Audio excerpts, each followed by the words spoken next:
Is she a borderline or is she a narcissist?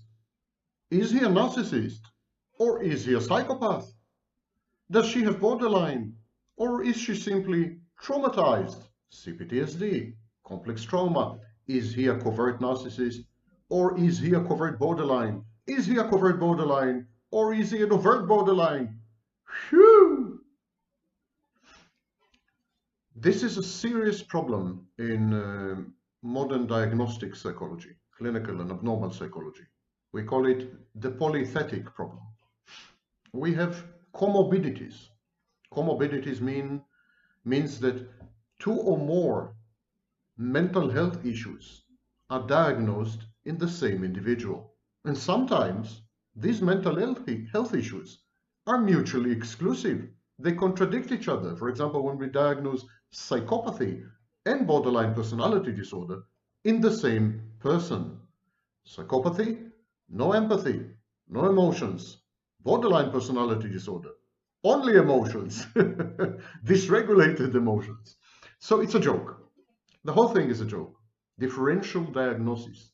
Differential diagnoses are feeble attempts in the Diagnostic and Statistical Manual to help us to tell these disorders apart. The Diagnostic and Statistical Manual had doubled its pages in the past 20 years, actually went up 10 times in terms of pages since 1952. We are 10 times mentally ill, 10 times more mentally ill, it seems, according to the committee of the DSM. Well, until such time as the distinguished and venerable members of the Diagnostic and Statistical Manual Committee gather the courage to oppose the insurance and pharmaceutical industries and to do what the ICD, International Classification of Diseases, Edition 11 had done, until such time as we recognize that there's only one personality disorder and that this one personality disorder is actually a form of complex trauma, CPTSD, a post-traumatic condition, until such time we are forced to cope with a whole zoo of literally indistinguishable, allegedly different conditions, hence differential diagnosis. It's a mess, it's a joke, it's a caricature of science, it's pseudoscience, but it allows therapists, psychologists, and psychiatrists to get reimbursed by insurance companies because they can point to a specific page or article in the DSM, and it allows the pharmaceutical industry to inundate you with antidepressants, anxiolytics, and other mind-effing drugs. So all is well in the land of capitalism. I have prepared for you a playlist. A playlist is a series of thematically connected videos.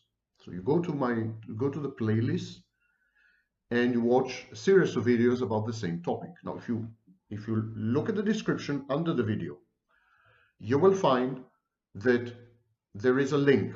If you click on the link, you will see a variety of videos. Each one of them will help you to distinguish autism from narcissism, narcissism from borderline, borderline from complex trauma from narcissism, narcissism from psychopathy, etc., etc. It's all there, and I encourage you to watch it. Today, we're going to discuss autism, narcissism, and borderline, and I'm going to add to the mountain of videos I've already made by calling your attention to a few additional similarities and differences between these disorders. We start with autism and borderline. There is an affinity between low-functioning autism and borderline personality disorder. Now, low-functioning autism is the stereotypical autism. That's the kid who bangs his head on the wall, can hardly dress himself, is silent most of the time, and suddenly erupts in rage, etc., etc. The classical picture, stereotypical picture of autism. Now, most autists, most people with Autism Spectrum Disorder are actually high-functioning. They have families, they have jobs, they go out into the world, and they're almost indistinguishable from other people. But there's a minority of people with autism spectrum disorder. There's a minority who are low-functioning autists, people with low-functioning autism. And they have a lot in common with borderline personality disorder, which of course raises the tantalizing possibility that both conditions are actually brain abnormalities. In both cases, the sufferer is overwhelmed by stimuli.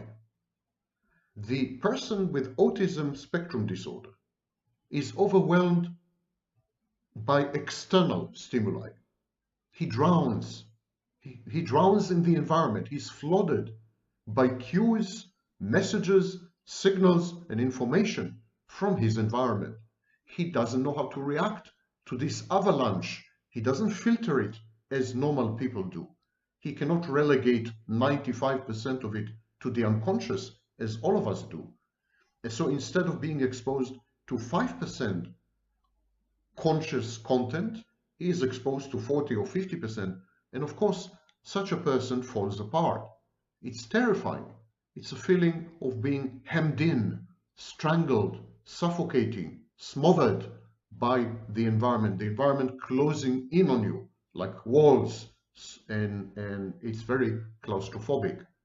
But the same way the autistic person is overwhelmed by the external environment, the borderline person is overwhelmed by her internal environment.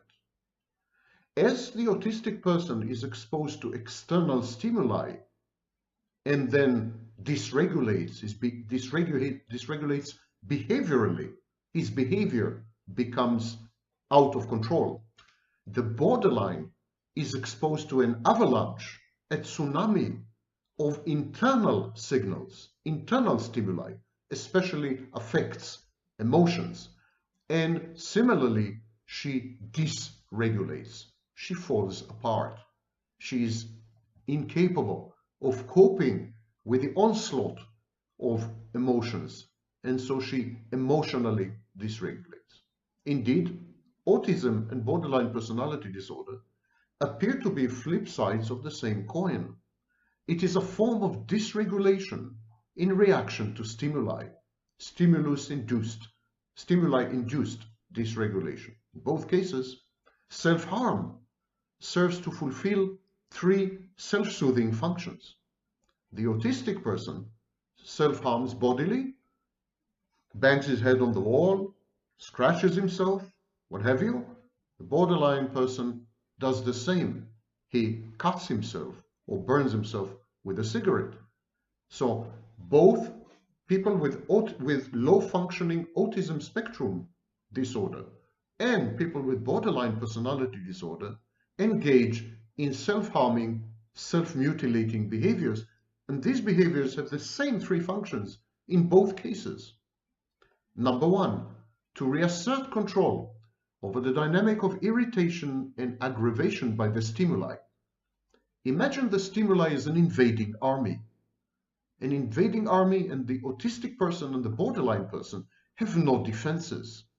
The borderline person is besieged internally by a fifth column, a Trojan horse, traitors from within, and she can't cope with it. She's aggravated, she's irritated, she's terrified, she's anxious.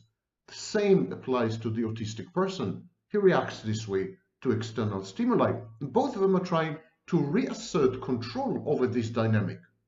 The elective act of self-mutilation and self-harm, this act is a form of I'm in control.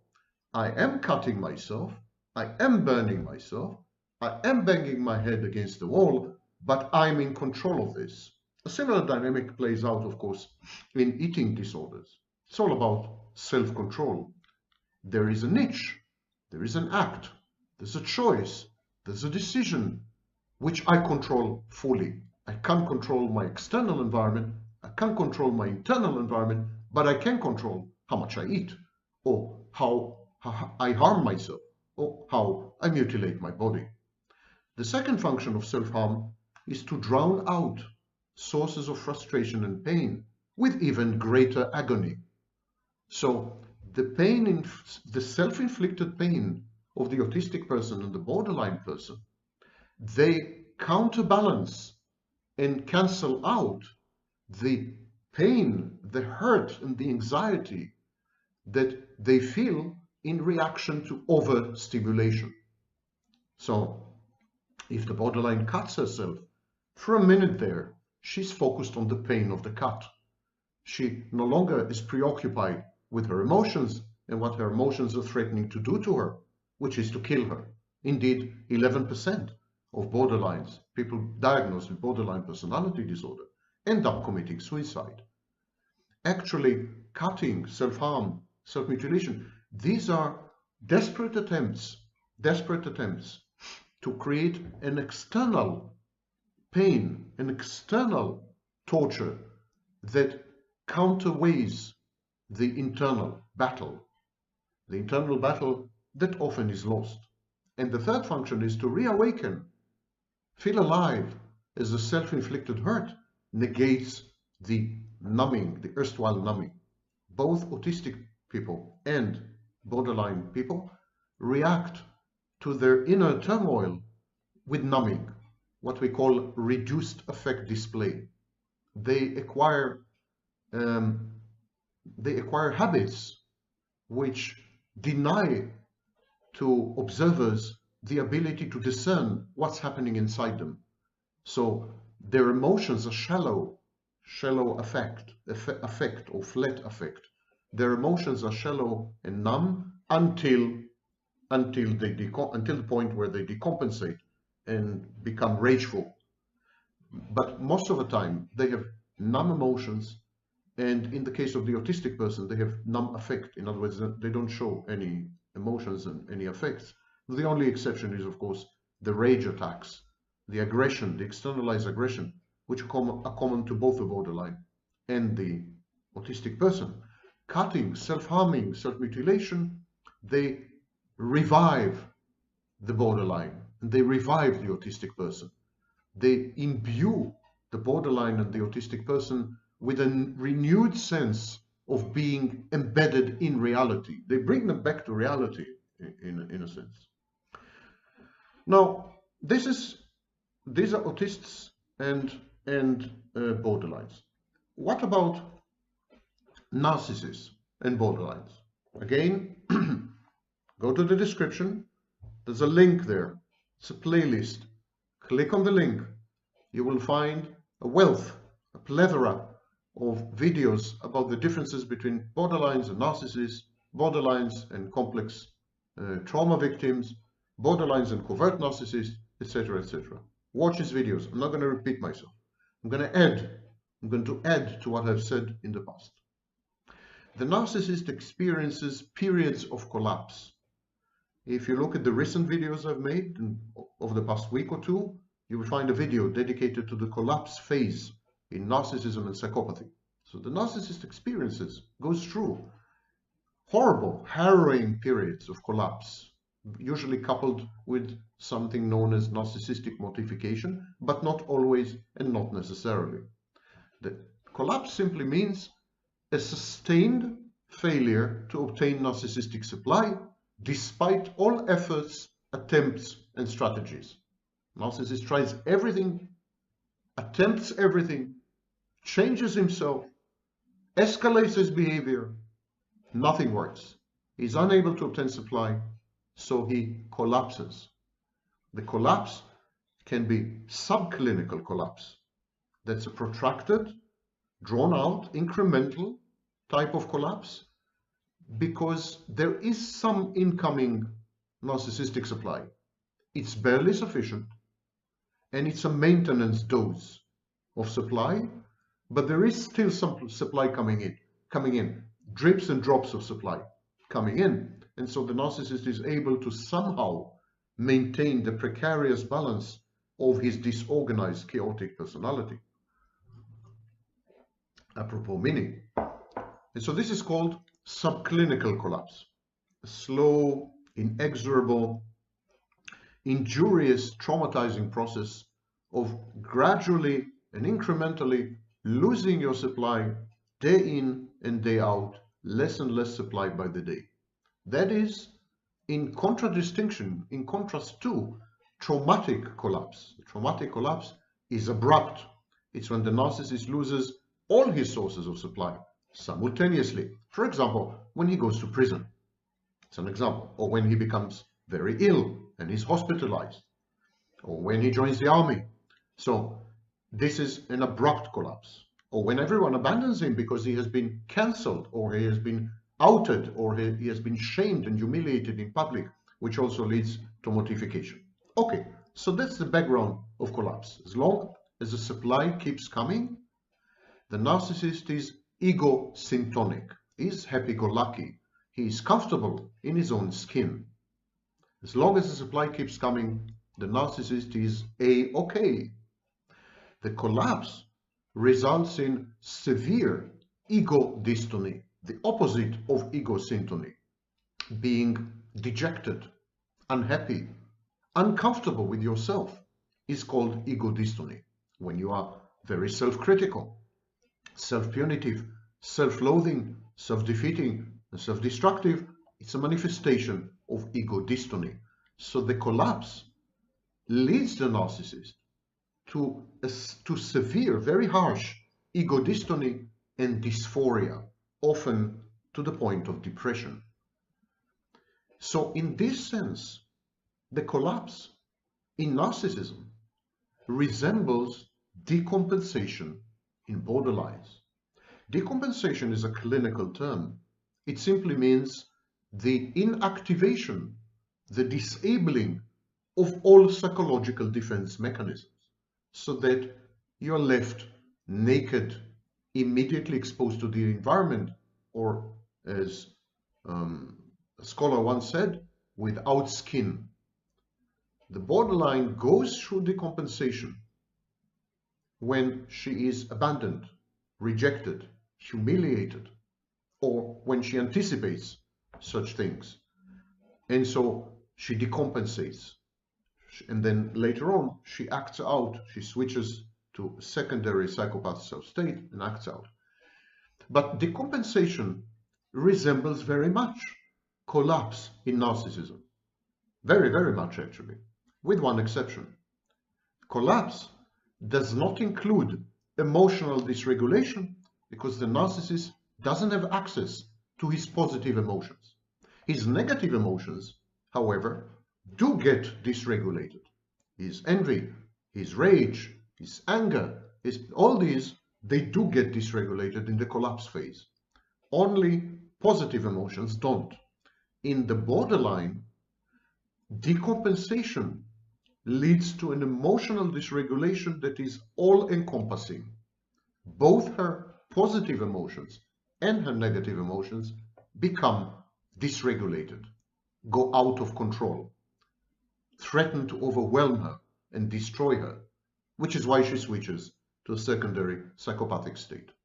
So the first distinction between narcissist and borderline is that both of them go through collapse. In the borderline case, it's called decompensation. Both of them lose everything, all their defenses, because narcissistic supply and the false self, it's a defense. It's a compensatory defense.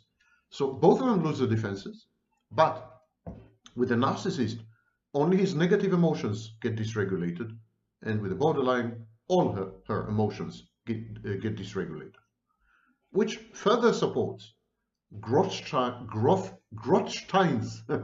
idea that borderlines are actually failed narcissists. They didn't make it. They got stuck in the middle. And so they still have access to their emotions and they still have empathy. So once the narcissist experiences collapse, he transitions from one type of narcissism to another type of narcissism. He transitions, for example, from cerebral to somatic, or he transitions from being overt to being covert. And this is exactly what happens with the borderline. The borderline switches between self-states. Again, when she is abandoned, rejected, humiliated, or stressed, she then switches from borderline to secondary psychopath. In this sense, the narcissist's type inconstancy, his tendency to change his type like a chameleon, subject to environmental cues and stressors. This is very similar to the switching process in borderline. But in borderline, the switch is very short, no longer usually than a few days. Typically a few minutes or a few hours, but no longer than 3 or 4 days. In the narcissist, the switch could last years, even decades. A narcissist could switch, could transition from being cerebral to being somatic, and it could last years. I, for example, have switched from cerebral to somatic a few years ago, and it's still ongoing. Similarly, I have switched from somatic to cerebral, and I've stayed in a cerebral mode for 15 years. This is how long. So the only difference, the only clinical psychodynamic difference between narcissists and borderlines is that when the narcissist switches between self-states, when he alternates and cycles between self-states, it's for long, it's for keeps. It could take years until the next switch is upon him. When the borderline switches, it's a remedial measure, it's a salve, it's an adhesive. She's just trying to lick her wounds, to cater to her injury. And then when this is done, in a few hours, in a few days, she's back to her original state. Now, in the cerebral type, in narcissism, sexual abstinence is a form of self-supply. In other words, sexual celibacy, abstinence, makes the cerebral narcissist feel superior. He creates a whole ideology around it. That he doesn't have sex just goes to prove that he is at the next stage in evolution, that he is far above the bestial instincts of the hoi polloi and the great unwashed.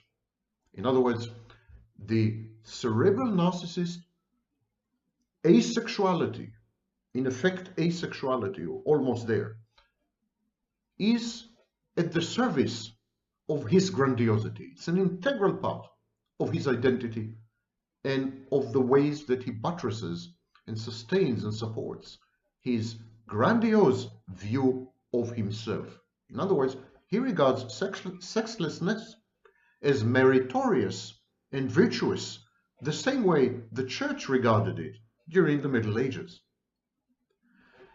It is the collapse-induced depression that drives the narcissist to become sexually voracious in the somatic phase. Now, this is mind-warping. It's a mind-boggling insight. In all people, and I mean all people, even mentally ill people, even schizophrenics, even people with borderline personality disorder, even bipolar, depression means a decrease in sexual libido, a decrease in the sex drive. When you're depressed, you don't want to have sex. End of story. Very often, one of the ways we diagnose depression in clinical settings is we inquire about the sex life of the patient. If we see a precipitous and sudden drop in sexual activity, we tend to immediately suspect depression. But contrary to the rest of humanity, as usual, in narcissists, depression leads to enhanced libido, a higher sex drive, a stronger sex drive. When they're depressed, they want to have more sex. Why? Because sexual conquest and sexual performance are antidotes to the depression, because it's not real depression. It's a depression that is reactive to the loss of supply. So the narcissist tries to garner new supply through sexual activity. So depression, the chain of events is this. The narcissist loses his narcissistic supply. He becomes depressed. He needs to find new supply urgently or he will fall apart. So he begins to have sex, because sex is immediate narcissistic supply. And so with a narcissist, when he's depressed, he's likely to become hypersexual, sexually hyperactive, as opposed to all other humanity, the rest of humanity. Now, In narcissism, and when it comes to borderline, the situation is different. A borderline who is depressed will become highly abstinent and highly celibate. Actually, in borderline, we have periods of extreme promiscuity, unbridled, unboundaried, self-trashing sexual misconduct, followed by periods of withdrawal, avoidance, and utter total sexual abstinence. It's similar with the narcissist. He goes through periods of sexual abstinence and period of sexual promiscuity, exactly like the borderline. But as you see, the etiology, the reason this is happening, is not like the borderline. In the borderline, these alternations in sexual behavior are an outcome of her internal dynamics. For example, her perception of having been abandoned and humiliated and rejected by many people, by many intimate partners. In the narcissist, these alternations between sexual hyperactivity and sexual hypoactivity, low activity, they're driven by the fluctuations in supply. Supply runs dry, the narcissist gets depressed, becomes sexually active. Supply runs high, the narcissist becomes grandiose and idolizes and idealizes sexlessness. Completely different etiologies, same behaviors. Now, back to the types in narcissism. We know somatic, cerebral, overt, covert. The types are actually highly dissociative self-states. In narcissism, these self-states are almost full-fledged personalities, which is why I think narcissism is a very close cousin, a first cousin of dissociative identity disorder, essentially a post-traumatic condition. Because in narcissism, the self-states are very demarcated and they don't share a lot of information with each other. They have impermeable dissociative partitions. They don't have full access to the same database, for example, of memories. Each self-state has its own set of memories, which it doesn't share with the other self-states. So this is the narcissistic condition. And because they are not one and the same in narcissism, we in narcissism sometimes encounter binary systems. We find narcissists which are both covert and overt at the same time, both cerebral and somatic at the same time, and the two self-states are in conflict, are in dissonance. These are passing phases, usually, except in extremely pathological conditions, but they're there. And so we could have a situation where the narcissist transitions from a cerebral phase to a somatic phase, and then the somatic phase, the somatic reification of the narcissist, the somatic embodiment of the narcissist, mourns the years of cerebral sexlessness. So you would talk to this newly minted somatic narcissist who used to be cerebral, and this somatic narcissist is in mourning and very angry at the cerebral for having denied the common body they both share, sex. So for example, I transitioned from cerebral to somatic a few years ago, and I'm furious at myself for having denied myself sex for 15 years. My somatic reincarnation is furious at my erstwhile cerebral manifestation for having denied our common body sex. But similarly, the cerebral grieves over the time wasted by the somatic in the relentless pursuit of sexual conquest. Both of these types fail to recall the bliss that they had experienced during the time spent as the other type, regardless of the so-called sacrifices made. Because these types don't share information fully and don't have access to the same memories, they're very monopolistic and exclusive when it comes to memory. Because they don't share a common template, even though they share a body, They're very angry at each other and they don't remember. The somatic doesn't recall, doesn't remember how good it was, how good it had been to be a cerebral. And the cerebral doesn't recall what a wonderful time the somatic has had. They simply don't remember. And all they do remember are the sacrifices. The somatic remembers that the cerebral had sacrificed their sexuality. And the cerebral remembers that the somatic had sacrificed their common time. These are the sacrifices. But they don't recall at all that when they had been in the phase, when they had been a different type, they were happy. They were egosyntonic. They don't remember that. So if you were to tell the somatic, but wait a minute, why are you angry at the cerebral? These 15 years that you didn't have sex, the cerebral was perfectly happy. It was a blissful period. And the somatic would deny this. He would say, not true. The cerebral had been depressed, but there's a misattribution here. There's a misunderstanding. The somatic remembers that the cerebral had been depressed because this depression had led to the emergence of the somatic. It's a bit complex. Let me try to explain again. I know it's a bit complex. Mini break. The narcissist is sometimes cerebral, sometimes somatic. He transitions from cerebral to somatic because of collapse. He cannot obtain supply, so he becomes somatic to obtain supply via sex. Get supply, sex quick. Okay, that much is clear. When he transitions from cerebral to somatic, the somatic is angry at the cerebral for not having had sex during the cerebral phase. And the somatic says the cerebral was depressed. Cerebral experienced depression. And he experienced depression because he didn't have sex. Or he didn't have sex because he experienced depression. Somatic links the memory of the depression of the cerebral to the absence of sex. But the somatic is getting it wrong. He's getting it wrong. The reason the cerebral was depressed had nothing to do with the sex.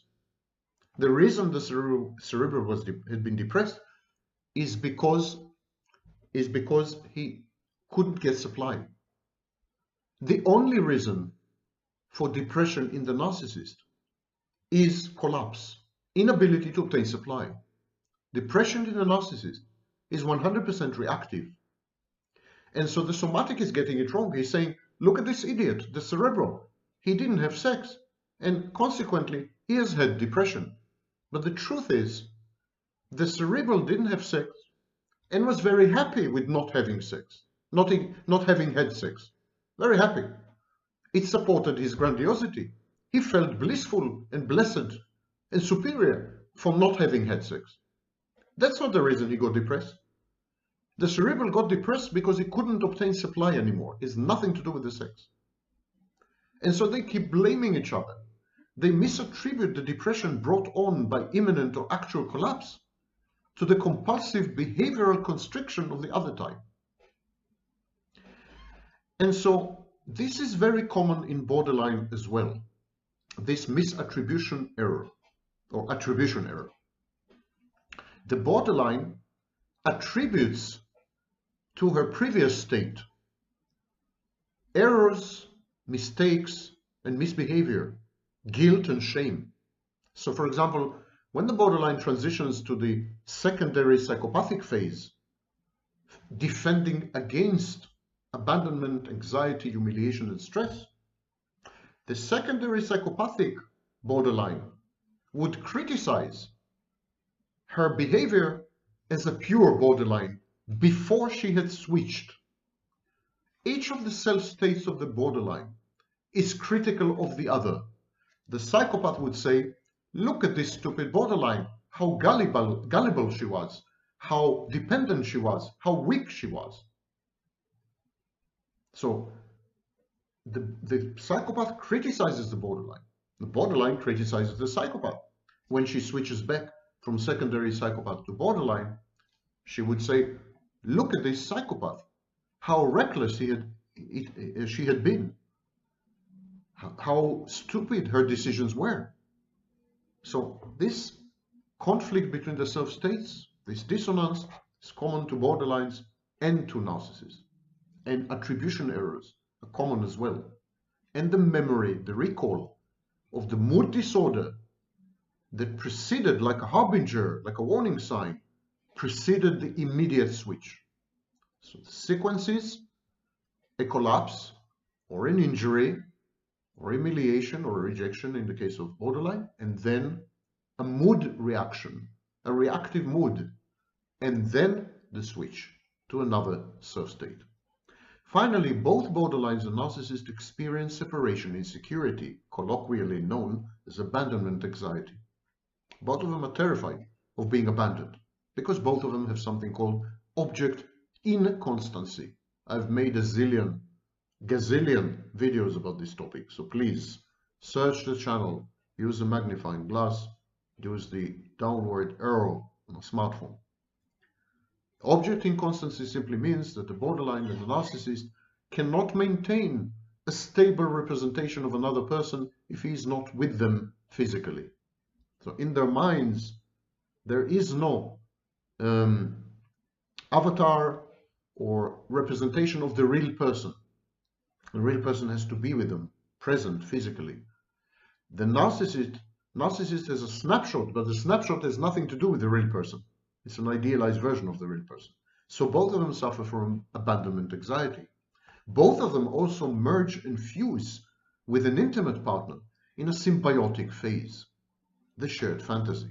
This is common to borderlines and to narcissists. But the borderline distances herself from her intimate partner owing to an overwhelming engulfment anxiety. When she gets too close to her intimate partner, she feels suffocated. She feels subsumed, submerged, assimilated. She feels that she's about to disappear. This creates in the borderline approach, avoidance, repetition, compulsion, a cycle of approaching the intimate partner because she needs him to regulate her internal environment, her moods, her emotions, but then she's terrified of too much intimacy because she feels that she's drowning, she's overwhelmed, she develops emotional dysregulation and runs away, decompensates and acts out in a secondary psychopathy phase. This is why the borderline is distancing herself. But the narcissist does not have an engulfment anxiety. He devalues and discards his partner exactly as the borderline does, owing to his need to separate from a maternal figure. Again, I recommend that you watch the several videos I've made, including conversations with Richard Grannon, on the topic of separation individuation. The borderline and the narcissist create a shared fantasy with the intimate partner. The borderline wants out because she feels that she's vanishing, she's disappearing within the shared fantasy. The narcissist wants out because he needs to separate from his intimate partner who had become his surrogate new mother, a maternal figure. He needs to complete the unfinished business, the cycle, complete the cycle, the early conflict and the unfinished business with his real mother. He needs to separate and become an individual. These are a few of the differences between borderlines and other mental health disorders. Again, go to the description. There's a link with a playlist. This playlist, I've placed all the videos that deal with comorbidities and differential diagnosis. In other words, differences between various mental health diagnoses. I wish you a good day despite this video. Try to recover. Don't listen to me too often. It could be harmful to your health. But exactly like cigarettes, I am addictive. My name is Sam Vaknin. I'm the author of Malignant Self-Love, Narcissism Revisited, and the most handsome and your favorite professor of psychology. Be well.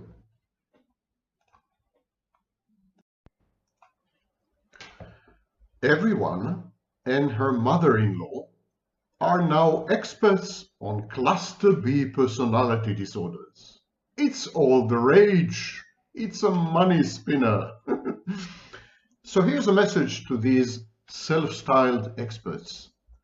Autistic thinking is not the same, repeat, not the same, as Autism Spectrum Disorder, or more generally, autism. Autistic thinking has little to do with autism, despite the label. Here's a piece of free advice. I usually charge 500 euros an hour, and here I'm giving it to you for free. Go and actually study psychology under Professor Sam Vaknin, preferably.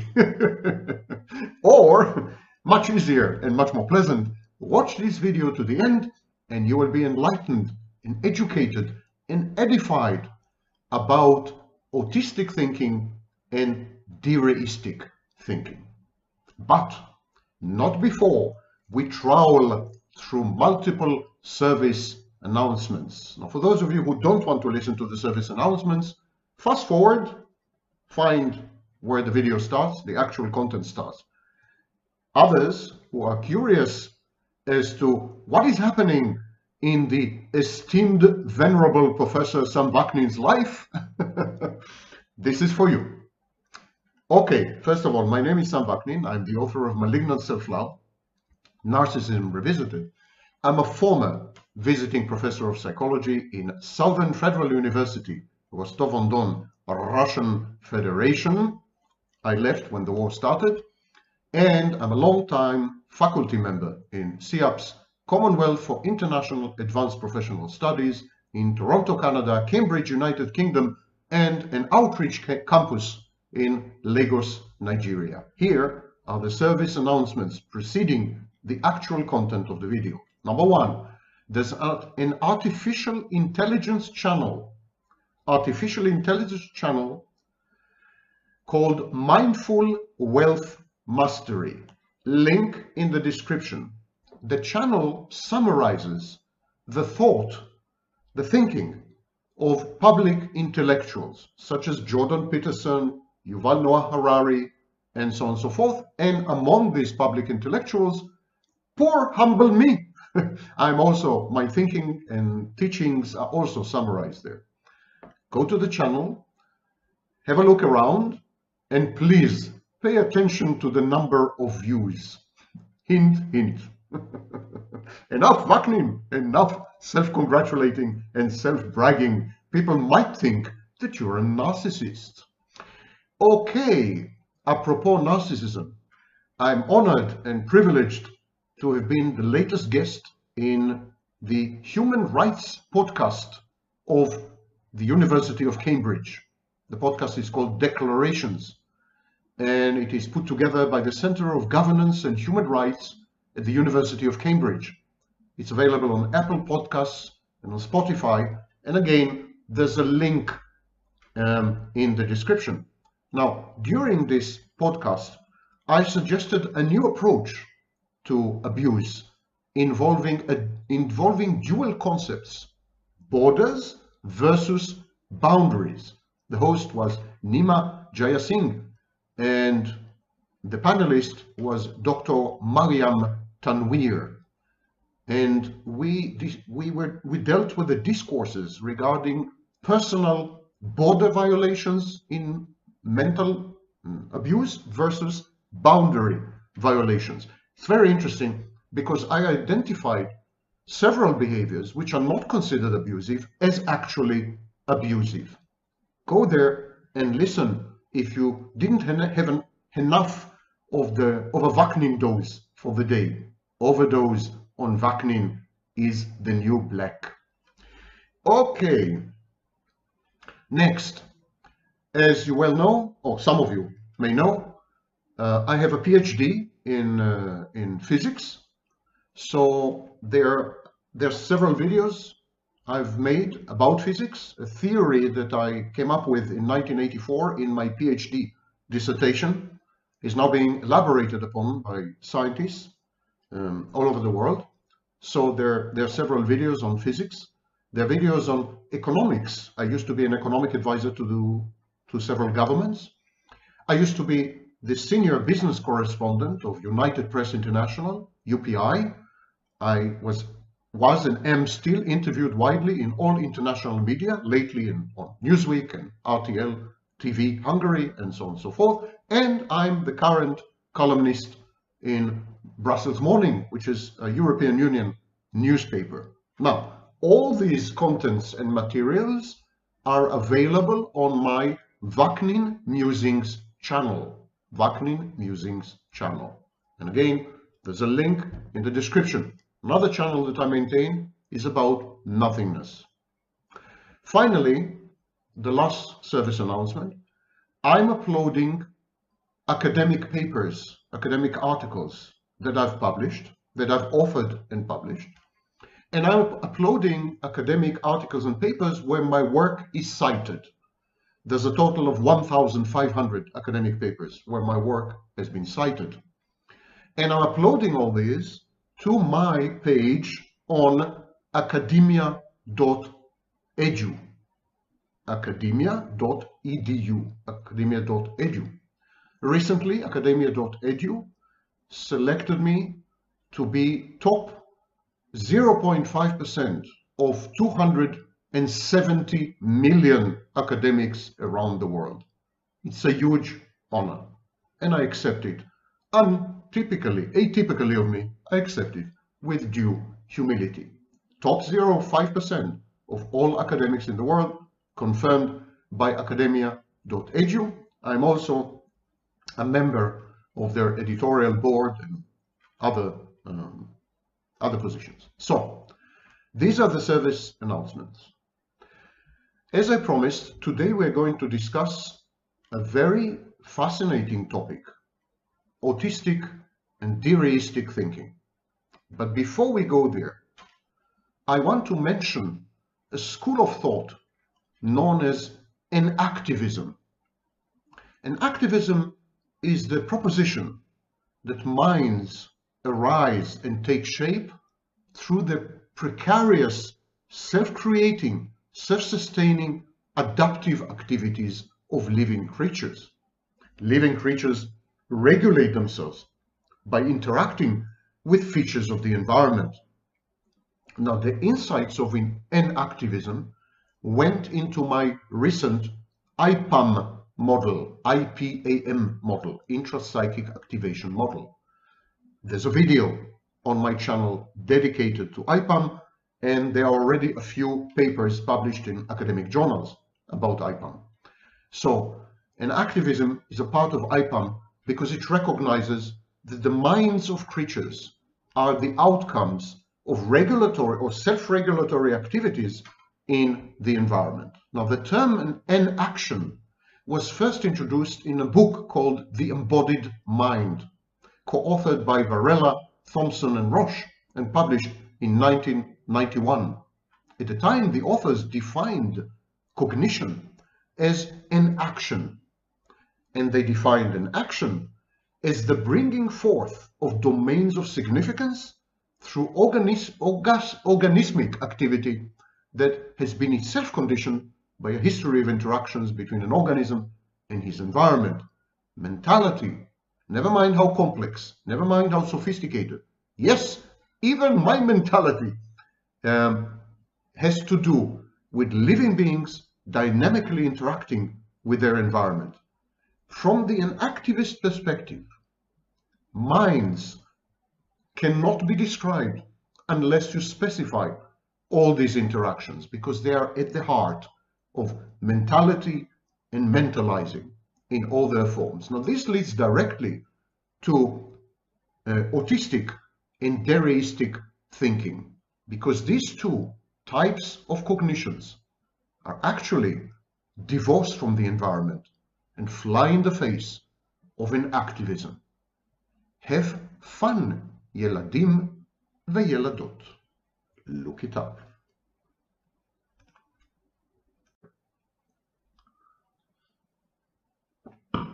Autistic thinking, also known as deistic thinking, is the topic of today's video. And what qualifies me to hector and preach and chastise and castigate all the plagiarists and self-styled experts out there? my credentials. My name is Sam Vaknin. I am the author of the first book on narcissistic abuse, Malignant Self-Love, Narcissism Revisited, first published in 1999 when the dinosaurs roamed the earth. I'm also a former visiting professor of psychology in Southern Federal University in Rostov-on-Don, Russian Federation, and I am a long-term member of the faculty of CIAPS, Commonwealth for International Advanced Professional Studies, with offices in Toronto, Canada, Cambridge, United Kingdom, and an outreach campus in Lagos, Nigeria. Here you are. You span the globe with me. Join Vaknin Tours. Okay, Neshamot. Look it up. Let us delve right in. Enough with the nonsense, Vaknin. Let us delve right in and discuss autistic and deistic thinking. Autistic and deistic thinking are ways of relating to reality, to personal experience, to logic itself, and to other people, interpersonal relating. Autistic and deistic thinking are fantasy infused. They're based on fantasy. However, they are, technically speaking or clinically speaking, cognitions. Deism and autistic thinking, as the name implies, deal with thoughts, with cognitions. But these cognitions are somehow distorted. These are cognitive distortions. The autistic thinking is narcissistic and egocentric, self-centered and self-absorbed. That's autistic thinking. Deistic thinking is totally fantastic. It revolves around fantasy and daydreaming. It is divorced from reality. It involves impaired reality testing. Both autistic and deistic thinking are self-referential. They cause the individual to withdraw from the world and to focus upon oneself to the exclusion of all others, everything else, and even the logic, order, and structure that rule the universe. So these patients have illogical and idiosyncratic cognitions. Their thinking is very bizarre, to the point that often they are misdiagnosed as schizotypal. But the thinking, autistic thinking and deistic thinking derive from an overarching and all-pervasive daydreaming or fantasy life. In other words, they are not isolated figments or mechanisms that are not integrated well into other psychodynamics. They form a part and parcel, and very often the pivot or the axis of the total mental world, psychological universe, inner landscape of the person involved. Cognitions in this case, deistic cognitions, autistic cognitions actually form the internal universe of the patient, so that everything becomes suffused with fantasy, dreams, highly unusual, very specific and unique to the individual thinking, idiosyncratic thinking, very stereotypical or concrete thinking, a defiance of logic and an inability to relate to other people as if they were real. Of course, if you deny reality, also deny the reality of other people, with the exception of plagiarists out there. Okay, Shoshani. So we have a patient. He's illogical. He's bizarre. He's odd. He's weird. He misinterprets his own experience in ways which are delusional or strange. He has a very poor interface with reality. He misjudges reality. And we have this kind of patient, and they infuse people and events around them with completely subjective meanings. It is on the thin line with psychosis, actually, because there are strong elements of hyper-reflexivity and the usual confusion between internal and external objects. These patients regard the external world as an extension or projection of the internal one. Such patients often withdraw completely. They retreat into an inner private realm, unavailable to communicate and to interact with others. And this is very common in specific phases of the narcissistic cycle, for example, the schizoid phase.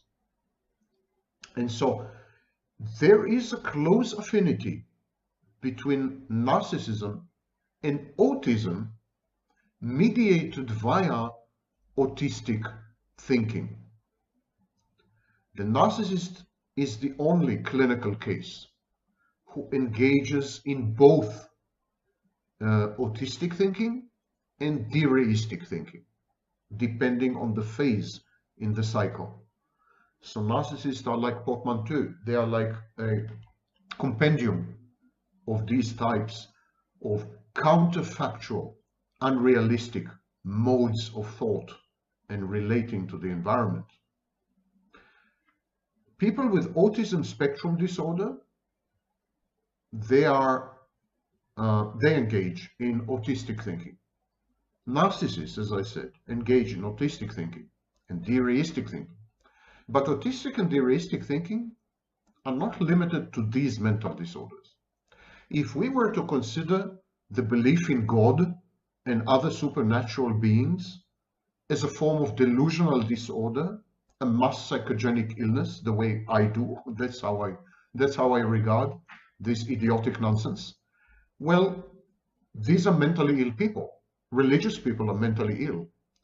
And and some of them, not all of them, some of them can easily degenerate into autistic and deistic thinking. For example, many of them believe that God himself is taking care of them specifically, personally, individually, monitors them, micromanages their lives, and rewards them or punishes them according to their behavior or misconduct.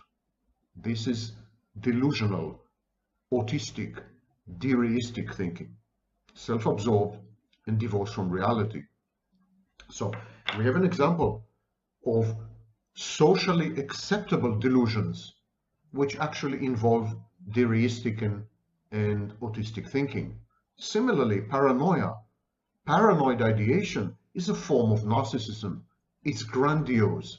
The paranoid believes that he is at the center of some malign attention, malevolent conspiracy. He is so important that everyone is out to get him, to take him down. So the paranoid engages in autistic and deistic thinking as well. What I'm trying to say is that autistic and deistic thinking are crucial components of many mental illnesses, and also many mentally ill but socially condoned behaviors. Not only religion, political movements such as Nazism, for example, or communism, they engaged in autistic and deistic thinking. It's an exceedingly dangerous phenomenon. And one of the main tasks in therapy, in psychotherapy, is to negate or to confront and to ameliorate and to subdue and to suppress and to repress autistic and deistic thinking by somehow confronting them with countervailing information, data, and evidence. This is precisely what is done, what we do in cognitive behavioral therapy. I'm not a therapist, I'm a counselor, but this is what is done in CBT. So, autistic and deistic thinking, if you go one level down, and if you accept that emotions are a subspecies of cognitions, then of course autistic and deistic thinking would affect emotions as well. More precisely, access to emotions. Autistic and deistic thinking would deny the patient access to his emotions because emotions would be perceived as out there, external, part of reality. And so there will be a gap or a chasm or a schism, an internal fragmentation of the patient, where, for example, the narcissist cannot access positive emotions and is left only with negative affectivity. Access to emotions is totally denied in the case of the psychopath. And in the case of the borderline, there's emotional dysregulation, which is also a direct outcome of misjudging her emotions, weighing them improperly, again involving autistic and deistic thinking. It's a much neglected field and could be the key for future advances in the study and treatment of cluster B personality disorders, hopefully not by self-styled experts, their mothers-in-law, and other plagiarists.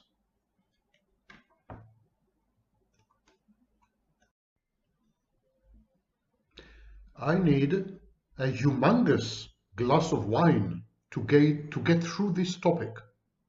And the topic today is high-functioning autism. Are these people psychopaths? Are they narcissists? What the heck happened to Asperger syndrome? And how do we view autism today after the massive revision in the Diagnostic and Statistical Manual, edition 5, 2013? Let's start with observations. Many of you who had come across people with autism spectrum disorders describe them as somewhat antisocial, somewhat psychopathic, a lot grandiose and entitled and narcissistic. Many people say he's not a narcissist, he has Asperger's syndrome, or he's not a psychopath, he's a high-functioning autist, or the other way around. He's not autistic, he's actually a psychopath. There's a huge confusion in the field. And by the way, this confusion extends not only to you, the layman, but to my colleagues, professors of psychology, to therapists, to psychologists, everywhere. And this is the autistic moment to tell you, my name is Sam Vaknin, and I'm the author of Malignant Self-Love, Narcissism Revisited. And I'm a professor of psychology. Okay, Shovavim, let's get to business. And business is not as usual. Let's start with the most cutting-edge, bleeding-edge knowledge we have. Psychopathy begins to emerge as a kind of global feature, global trait, possibly global behavior or global cognitive deficit in a variety of disorders. Just yesterday, I made a video regarding a new study which supports Theodore Millen's view and, more modestly, my view of narcissism as compensatory. Grandiose narcissists are actually psychopaths, said the study. You may wish to watch yesterday's video to understand what am I talking about. So psychopathy is almost indistinguishable from grandiose narcissism. But people with borderline personality disorder, classic borderline, also become secondary psychopaths or primary psychopaths under conditions of stress, when they feel rejected, humiliated, and abandoned. That's why I came up with a new diagnosis which I'm proposing, which is a hybrid between primary psychopathy and borderline, and that is covert borderline. This borderline is a very strong, psychopathy is a very strong feature of borderline. One of the self-states of the borderline woman is a psychopath. And I'm saying woman because we have studies only about the psychopathic self-state in women. Mysteriously, no one bothered to study men in relation to this. So, psychopathy, borderline, narcissism, they're all interlinked, which is one of the main reasons I'm proposing to eliminate all these distinctions and to come up with a single personality disorder with various overlays, manifestations, and emphasis. But what about autism? Let me start by saying we have no idea what causes autism. We have a perfect idea what doesn't cause autism. Vaccines do not cause autism. This is discredited research which had been withdrawn in disgrace by the authors and the journals that had published it. It was fake. It was wrong. There's no connection, correlation, causation, anything whatsoever to do between vaccines and autism. However, we don't know what causes autism. We suspect that genetics may be involved. It's hereditary. Maybe some abnormalities in the brain. We are not sure. We can demonstrate pretty conclusively using functional magnetic resonance, PET, and other methodologies. We can demonstrate that people with autism spectrum disorders have abnormal brain activity patterns, mainly abnormal blood flow, and various areas of the brain are activated in the wrong sequence, at the wrong time, and with the wrong stimuli. So something is wrong with the brain of the autist, but something is wrong with the brain of the psychopath. Psychopaths have severe brain abnormalities. For example, when it comes to white matter, to multi-unit activity, electrical activity in the brain, to activated areas. They don't respond, for example, to emotional photography or photography displaying all kinds of stressful situations. Their brains do not process fear. Even their skin conductance, the skin conductance of psychopaths, is different. They don't sweat it, so to speak. Their heartbeat is not heightened. They don't develop tachycardia. They don't react. Their bodies don't react to situations of fear and terror. So something is very fundamentally different in the brain and the body of the psychopath, same as it is in the brain and the body of the autistic person. Now, we are trying to map the abnormalities in the brain of the autistic person to the abnormalities in the brain of the psychopath. And to complicate matters further, there are abnormalities in the brain of the borderline. And there are very strong indications that both borderline and psychopathy have a hereditary component. They're somehow inherited. We can't prove it, but there are strong indications. If you have first degree or second degree relatives with borderline and psychopathy, you are likely to develop borderline and psychopathy to a much higher degree, 4 or 5 times higher. To some extent, this is the case with autism. So we are beginning to see similarities in the transmissibility of this disorder across generations, and in the fact that the brains of these people are abnormal. What about the behavior? There are quite a few studies actually linking high-functioning autism and criminal behavior. Several studies have shown that features associated with high-functioning autism increase the probability of engaging in criminal behavior. Of course, criminal behavior is one of the diagnostic criteria for antisocial personality disorder, aka psychopathy in extreme cases. So there is a lot of thrust, there's a lot of effort doing research in this area. We don't know why people with high-functioning autism, and in a minute I will define high-functioning autism. We don't know why people with this variant of concern of autism are the ones who commit crimes well, way and above the statistical average in the general population. We don't know, and that's why we're conducting the studies and the research. We think maybe it has to do with a lack of empathy. Another thing linking high-functioning autism and psychopathy, and narcissism of course, is a lack of empathy. Later in this video lecture, I'm going to discuss the connection between autism and narcissism and why they're very difficult to tell apart. And so there's a lack of empathy. There's also social naivete, inability to decipher, properly interpret, embed in a context social cues. And when you don't understand people, when you don't understand what they mean, what they want to say, what they're communicating, you may end up doing things which are stressful and distressful. You may end up actually committing crimes without meaning to do so. So there is a question here of mens rea and acti rei. In other words, does the autistic person mean to be violent? Because most autistic crimes are violent, actually. They involve violence. Does he mean to be violent? Or is he just flailing and thrashing about because he doesn't understand where he is and what people are trying to tell him, which is very disorienting and very frightening? Is he in panic? Or is he a hardwired, hardcore criminal owing to a lack of empathy?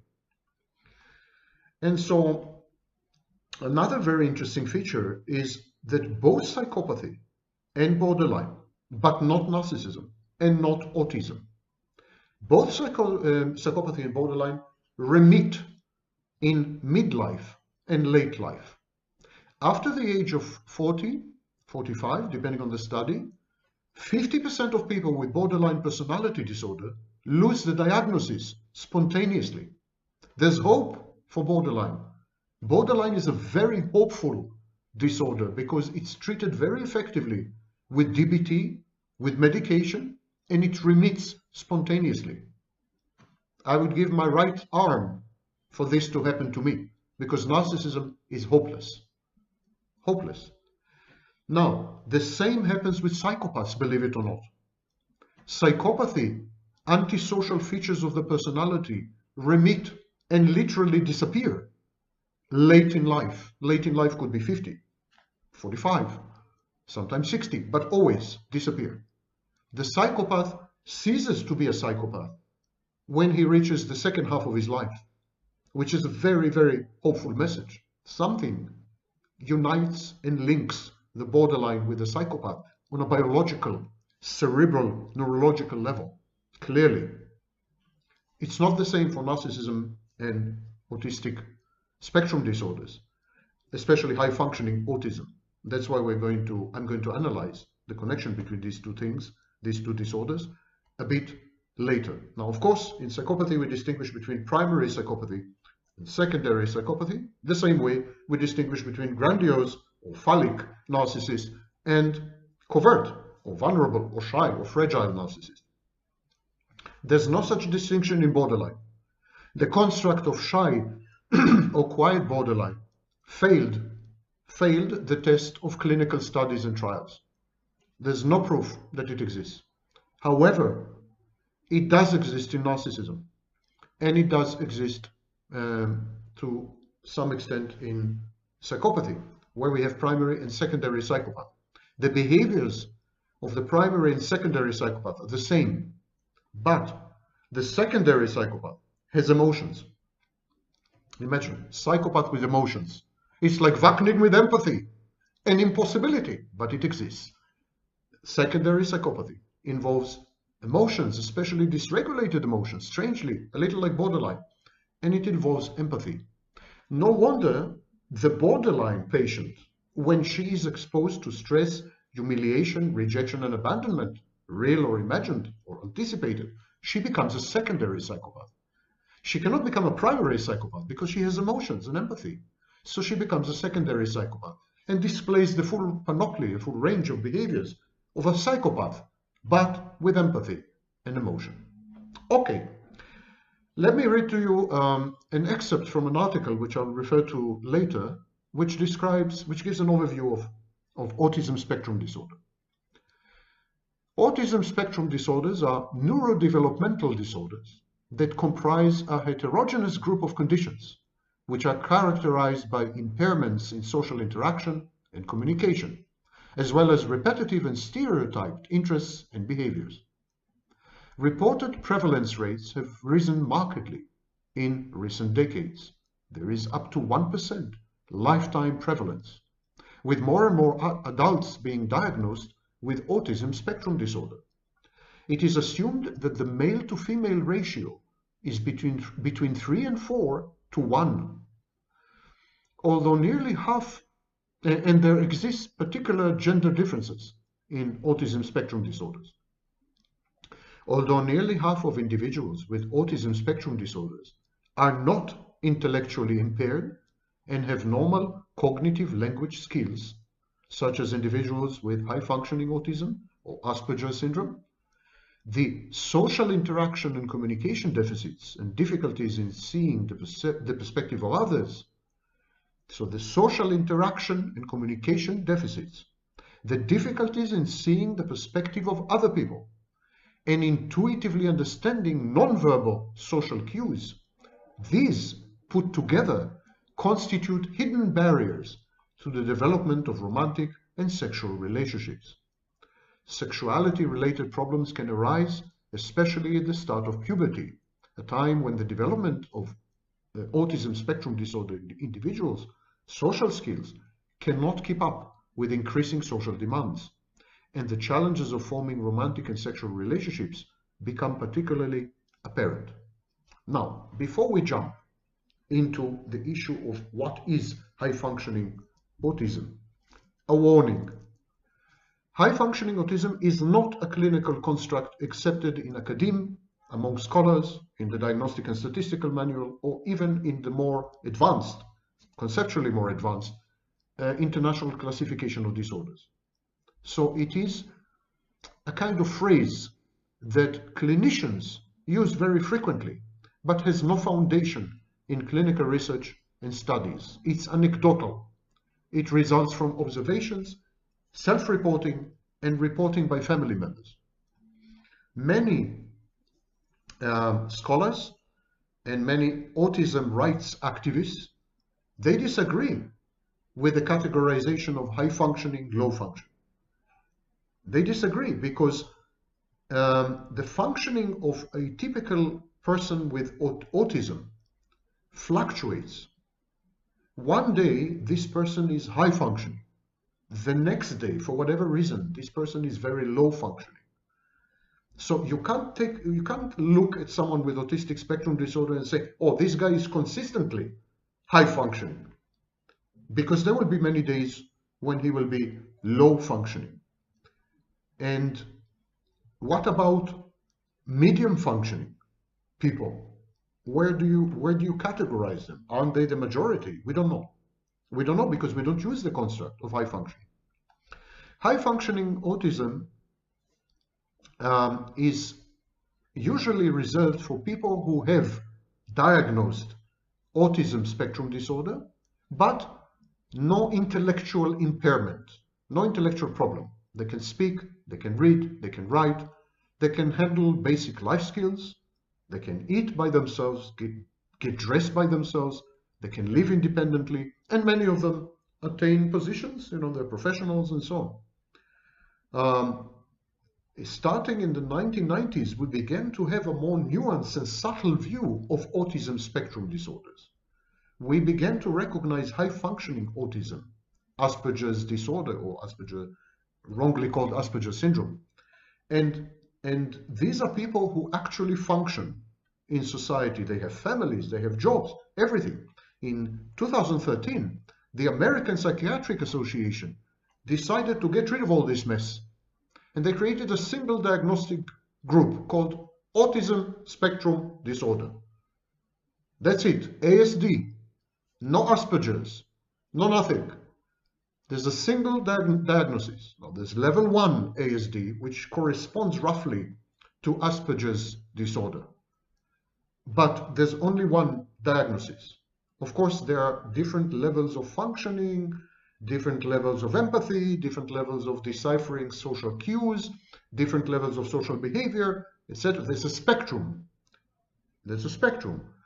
And that's why it's called Autism Spectrum Disorders. But it's a single diagnosis. And so people with high functioning autism, exactly like everyone else with autism spectrum disorders, they are very bad in social interaction and communication. All manner of social interaction and communication, including later in life, dating, job interviews, holding a job, a career. Now this, from the outside, may look like social anxiety or like avoidant personality disorder. This is the reactive side. The autistic person tries to integrate, tries to interact, tries to belong, tries to be accepted, tries to be loved, tries to become a part of a peer group, and keeps being rejected, keeps being shunned. And so she develops, or he develops, social anxiety and avoidant behaviors. These are secondary and reactive artifacts of the initial rejection by everyone around the autistic person. They don't read social cues. They find it extremely difficult to make friends, let alone date. And they get very stressed in social situations because they anticipate rejection and they shut down. They don't make eye contact. They don't make small talk. People on the spectrum who are high functioning, they're very rigid. They're very structure and order oriented. They make lists, for example, or they go through robotic routines. Wine at 3:30. Like me. So they're very, very kind of predictable. They're machine-like. And they have repetitive and restrictive habits. And very often people find them very odd because they're very compulsive and insistent on these habits, on these procedures, on these routines. They're devoted to them, and they become very dysregulated, very anxious if they can't carry out these routines at the prescribed time and usually in a prescribed location. And people find it extremely bizarre. So people with autism spectrum disorder sometimes are misdiagnosed as schizotypal personality disorder. There's a wide range of functioning in school and at work. Some actually do very well at school. Others get overwhelmed, can't concentrate. Some hold a job. Others finds it very hard, very difficult to hold a job. It all depends, and that's why high functioning, low functioning, middle functioning sounds a bit strained, sounds a bit wrong. Even for someone on the spectrum who can do a lot, who is very functional, the commonality among everyone diagnosed with ASD is underdeveloped social skills, which is one hell of a barrier, makes it extremely difficult. So if one has to summarize what's high functioning autism, it's trouble with social interaction, impaired communication, restricted interests, and repetitive behavior. This leads to social isolation, employment problems, family stress, bullying by others, self-harm. That's where it begins to be difficult to distinguish autism spectrum disorder from borderline personality disorder. And so the thing that sets high-functioning autists apart is there's no intellectual disability. There are deficits in communication and emotion, recognition, cognition, expression, social interaction, yes, but no intellectual disability. And in this sense, high-functioning autism is actually level 1 autism spectrum disorder, which used to be called Asperger syndrome or Asperger disorder, more precisely.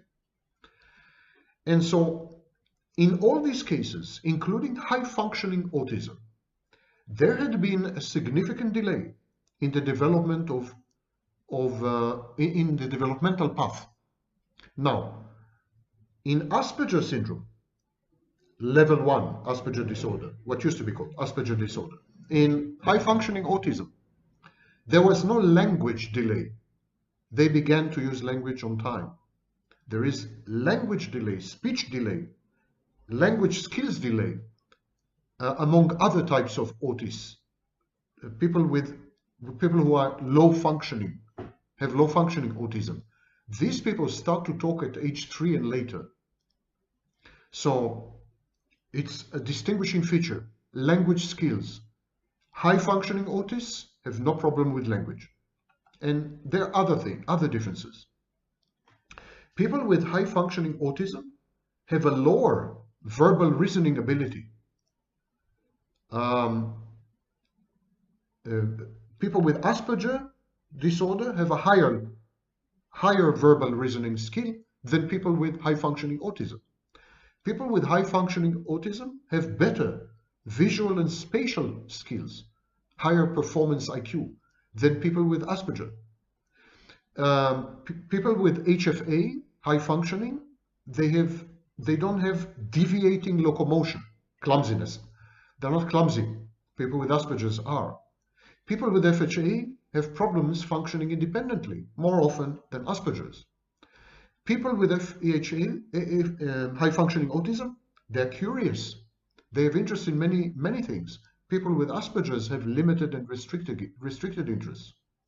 People with Asperger's are better at empathizing with another person. People with HFA almost completely lack empathy, and in this sense resemble very strongly narcissists and psychopaths. And so autism spectrum disorder, low functioning, high functioning, almost always is diagnosed with anxiety.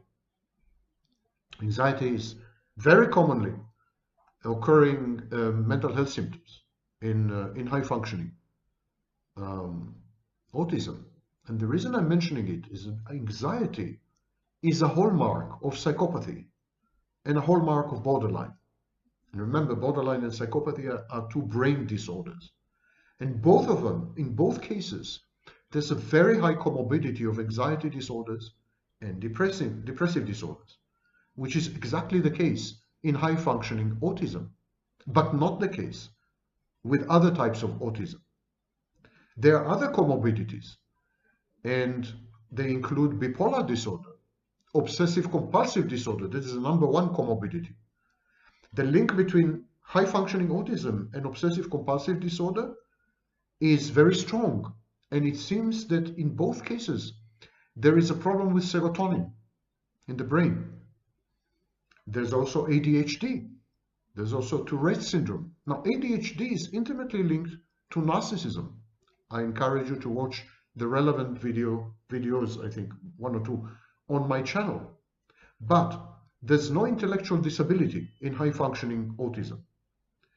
Okay, and there are no differences in sexuality between high-functioning autism people and normal people, healthy control, as they're called. I refer you to the article Sexuality in Autism, Hypersexual and Paraphilic Behavior in Women and Men with High-Functioning Autism Spectrum Disorder, published in the academic journal Dialogues in Clinical Neuroscience, December 2017. I think it was volume 19. The short and the long of it, that there is no difference. There's no difference in sexuality between high-functioning autists and the normal population, more or less. So before we go to narcissism, what do we have? We have strong similarities in behavior between psychopathy and HFA, high-functioning autism. We have a lack of empathy. We have brain artifacts or brain abnormalities. We have criminal behavior, including violent behavior, which indicates, of course, lack of impulse control and defiance and recklessness. We have inability to decipher social cues, which doesn't sit well with psychopathy. Psychopaths have cold empathy. They're actually excellent at deciphering social cues, and that's why psychopaths are very good con artists. We have dysfunctional social life, including problems with dating and so on and so forth. Not sex, dating, social interactions. Psychopaths usually don't have this. They're very skillful in social settings. Many of them are gregarious and charming. They're manipulative. They're good. They're good people. You know, they're good with people. They're not good people. They're good with people. So it would seem on the face of it that artificially, when you look from the outside, You see someone who is cold, detached, lacks empathy, goal-oriented, even to the point of compulsiveness, a bit criminal or antisocial, and you say to yourself, this guy is psychopathic. It could be a high-functioning, a person with high-functioning autism. The critical elements, critical differential diagnosis or differential factors I mentioned. So go deeper. Don't make snap judgments. What about autism, and especially Asperger's syndrome, Asperger disorder? What about Asperger's disorder and narcissism? Asperger's disorder, to repeat for the 9th time, was renamed in the Diagnostic and Statistical Manual Edition 5 as Autistic Spectrum Disorder Level 1. And it is often misdiagnosed as Narcissistic Personality Disorder, though it is evident as early as age 3, which narcissism is not. Pathological narcissism cannot be safely diagnosed prior to adolescence, and I would even say late adolescence, because adolescents are narcissistic, babies are narcissistic. You can't diagnose narcissism, pathological narcissism in young people, but you can, of course, diagnose Asperger's disorder in someone who is age 3. So here's the first difference between the two. In both cases, narcissism and Asperger's, the patient is self-centered, engrossed in a narrow range of interests and activities. Social and occupational interactions are severely hampered, and conversational skills, the give and take or verbal intercourse, are primitive. The Asperger's patient body language, eye-to-eye gaze, body posture, facial expressions, the body language is constricted, artificial, and that is very reminiscent of the narcissist's body language, which is haughty and superior. Non-verbal cues are virtually absent, and the interpretation of non-verbal cues in other people is lacking sorely. Again, something very common to narcissists and Asperger's.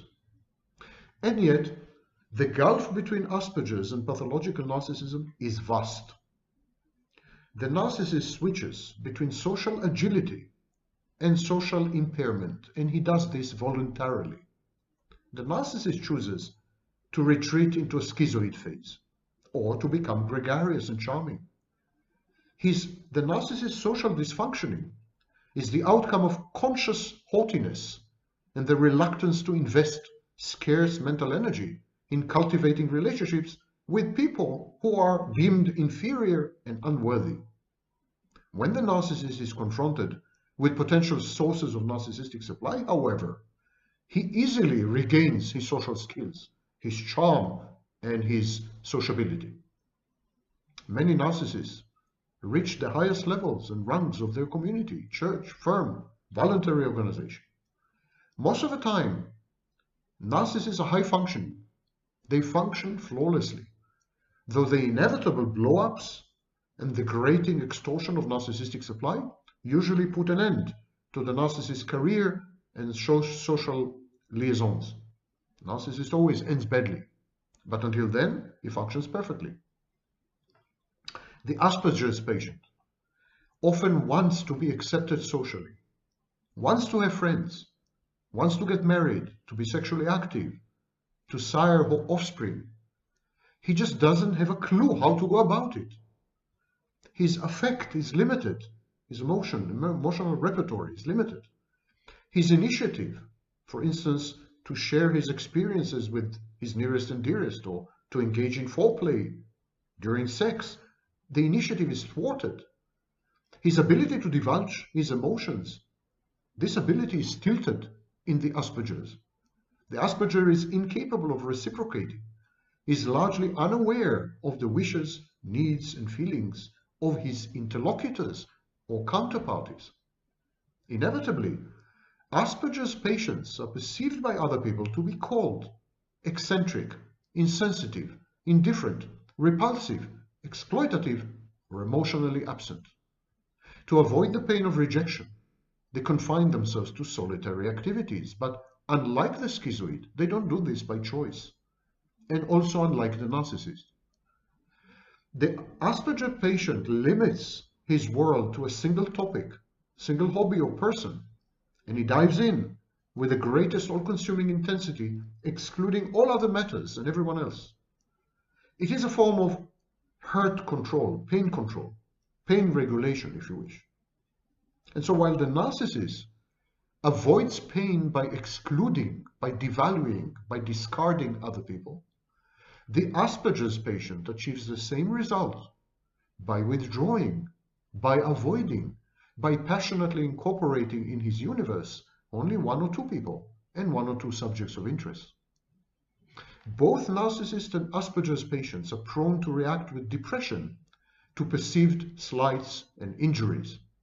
But the Asperger patient is far more at risk of self-harm and suicide, resembling very much the borderline. The use of language is another differentiating factor. The narcissist is a skilled communicator. Narcissist uses language as an instrument, a weapon, if you wish, to obtain narcissistic supply, to obliterate his enemies and discarded sources. Cerebral narcissists derive narcissistic supply from the consummate use they make of their innate verbosity. Just look at me. It's not the same with the Asperger's patient. Asperger's patient is equally verbose at times and taciturn on other occasions, but his topics are few, and so he's tediously repetitive. The Asperger's patient is unlikely to obey conversational rules and etiquette. For example, he's unlikely to let other people speak in turn. And the Asperger's patient also is unable to decipher non-verbal cues and gestures and to monitor his own misbehavior on such occasions. Narcissists are similarly inconsiderate, but only towards those who cannot possibly serve as sources of supply. I want to make a comment about refrigerator mothers. The concept of refrigerator mothers has been long debunked. It's rank nonsense. Autism is a brain disorder. It is not linked to bad parenting. But a dead mother, to use Andre Green's phrase from 1978, a dead mother, narcissistic mother, absent mother, selfish mother, she can cause her autistic child to defend himself by developing narcissism. In other words, a bad mother can push the autistic child, the congenitally autistic child with a brain disorder, to become a narcissist. ADHD has been intimately linked to the precursors in children of adult narcissism and psychopathy. These precursors are conduct disorder and oppositional defiant disorder. So a bad, dead, cold mother, a refrigerator mother, fosters in the autistic child narcissistic defenses, and in her other children, attention deficits, hyperactivity, and antisocial behavior. These dysfunctions make it difficult for the child to translate his or her reflexive empathy into a mentalizing theory of mind. In other words, the child cannot, because of these deficits, the child cannot understand other people. This process is called mentalization. He cannot understand other people. He has no theory of the minds of other people. Early childhood abuse and trauma, therefore, inhibit the development of a mature form of empathy with cognitive and emotional components. There are three problems with raising awareness and educating people about autism spectrum disorders. We don't know the etiology of autism, what causes it, and whether the brain abnormalities often observed in autistic patients cause the autism or are caused by the autism or are merely correlated or effectuated by a third common factor. We don't know. Number two, autism is a family of disorders which have little in common with each other. Some autistic persons are high-functioning and accomplished, as I mentioned. Others self-harm, are hypersensitive to stimuli, or non-communicative. And number three, The long discredited aforementioned refrigerator mother theory blamed emotionally unavailable, dead or frigid mothers for the pathogenesis of autism in their children. And this deterred parents from seeking help. The mother was terrified should she be blamed for her child's autism.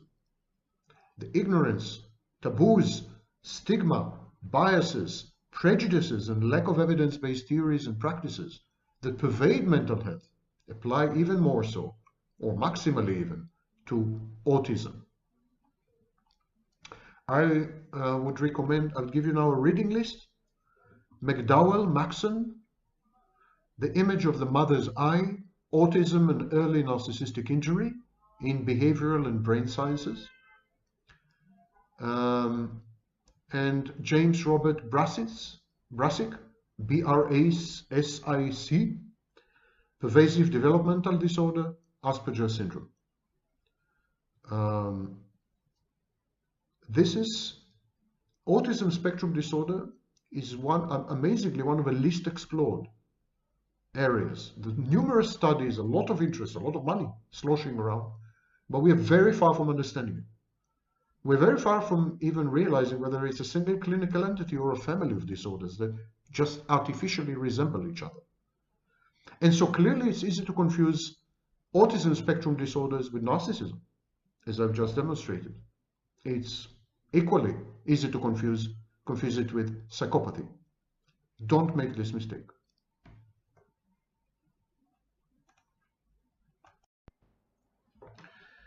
What better way to open the week than with some Vaknin?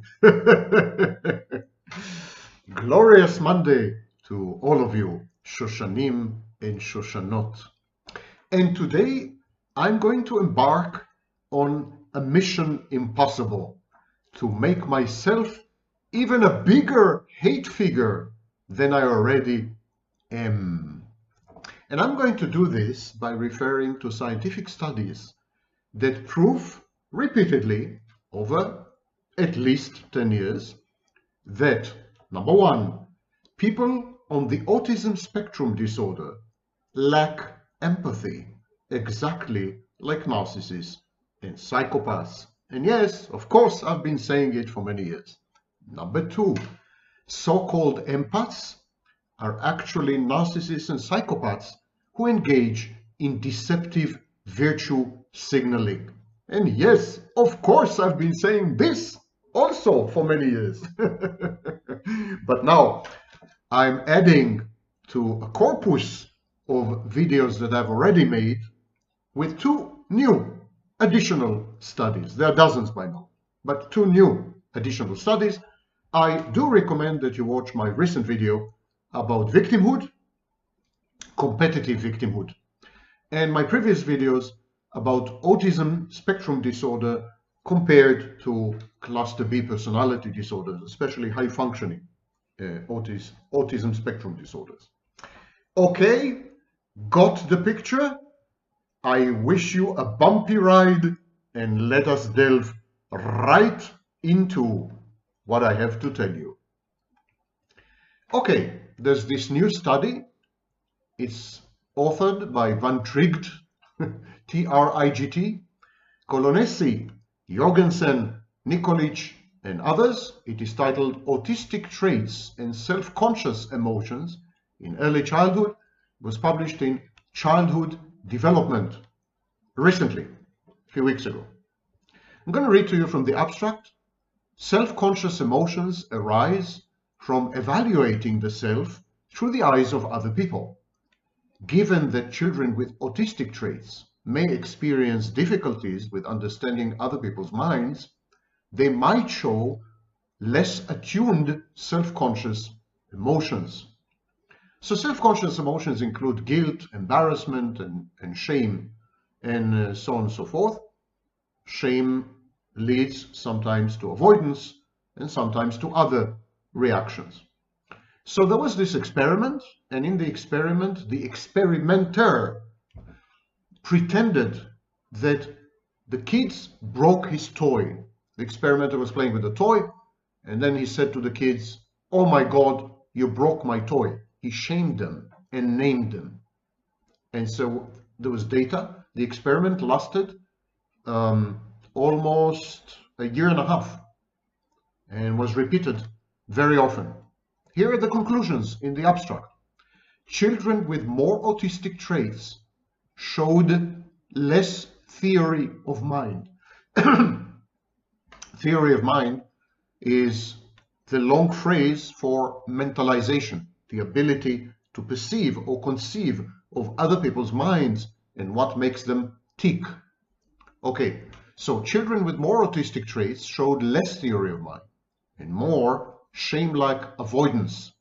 But associations were not mediated by theory of mind. In other words, the children's tendency to avoid shame were not the outcome of their inability to perceive other people's minds. This provides, say the authors, this provides initial evidence that children with more autistic traits may show disturbances in some, but not all, self-conscious emotions, which could hinder their social functioning. Nothing new here. This has been established in numerous studies in the past, but never with young children, like 2 years old, 3 years old, 4 years old. All the previous studies were conducted on adolescents and adults, not on, and on children, but like 9-year-old children, 8-year-old children, not 2 and 3 and 4-year-old children. So what the researchers in this particular experiment have done, they wanted to find out whether autistic traits are associated with a deficit in theory of mind, whether autistic traits render the child incapable of understanding other people's mental states and predicting their behaviors, and whether deficits in the theory of mind, deficits in mentalization, are related to the experience of self-conscious emotions, with emphasis on shame-like avoidance. Remember, self-conscious emotions include guilt, include many elements of empathy. Actually, one could say that self-conscious emotions are the foundation of empathy. Empathy is predicated on self-conscious emotions like guilt and shame and embarrassment and so on and so forth. If you lack these emotions, you're extremely unlikely to have emotional empathy.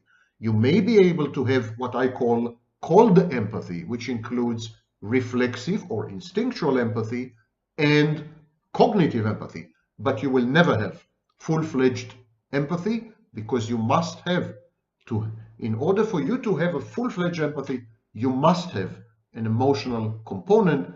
Autistic children seem to be unable to conceive of other people and their emotions and so on and so forth. The results of this study show that children with higher level of autistic traits did demonstrate a clear deficit in their ability to perceive other people's mental states. In other words, in their ability to empathize, in their ability to construct a theory of mind. Additionally, autistic traits were positively associated in the study with verbal shame-like avoidance. I will explain this in a minute. Now, there is definitely a need. There was a lacuna, there was a need to understand or conceptualize the relationship between autistic traits and self-conscious emotions in very, very young children, because that's where it all starts, the formative years. Astoundingly, no one studied the formative years in autism spectrum disorders when it comes to guilt and shame and empathy and avoidance and so on. Critical features of the formative years. Self-conscious emotions such as guilt, embarrassment, and shame play a crucial role in social interactions. They motivate pro-social behaviors, or when they are absent, they inhibit pro-social behavior. When people transgress, when they misbehave, when they act out, or when they break mores and rules of conduct and conventions and norms, when they act non-normatively, when people transgress, self-conscious emotions are automatically triggered, and they are known colloquially as conscience, actually. So when you do something bad, when you do something you shouldn't have done, and then you feel shame, you're not likely to repeat it. When you feel guilty, you're likely to offer some amends or try to make amends or somehow recompense.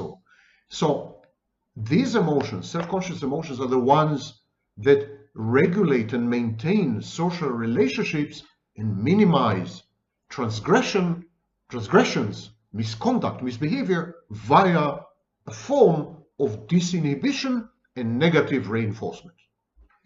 So previous research has conclusively demonstrated disturbances in self-conscious emotions in older children and in adults with autism spectrum disorders. This is beyond debate. I'm sorry to tell you this. Older children above the age of 6 and adults with autism spectrum disorder lack empathy. They have extreme deficits or deficiencies in empathy. They are comparable to some types of borderline personality disorder and even narcissistic style or narcissism. This is known. This is not debatable anymore. It may not be palatable, it's not politically correct, and everyone online present themselves as victims and perfect and beyond reproach and empathic and loving and caring. That's online hype and BS. Psychology is merciless because it pursues the truth. The truth is often inconvenient, to quote Al Gore. Okay? But what we didn't know is whether these disturbances present in early childhood and whether they are related to autistic traits in early childhood. And the answer is now yes, they are. Autism spectrum disorder is a neurodevelopmental condition. It is characterized by significant deficits in social interaction, reduced social awareness and communication, inability to decipher social and much later sexual cues, restricted emotional engagement, reduced affect display, stereotype behavior patterns, and concrete thinking and communication, speech acts. Children with autism spectrum disorder display severe impairments in their capacity to consider the thoughts and emotions of other people. They are unable to construct a theory as to how other people think, what other people feel, what makes other people tick, what are the dynamics and motivations of other people, and how other people fit into the environment, social or otherwise.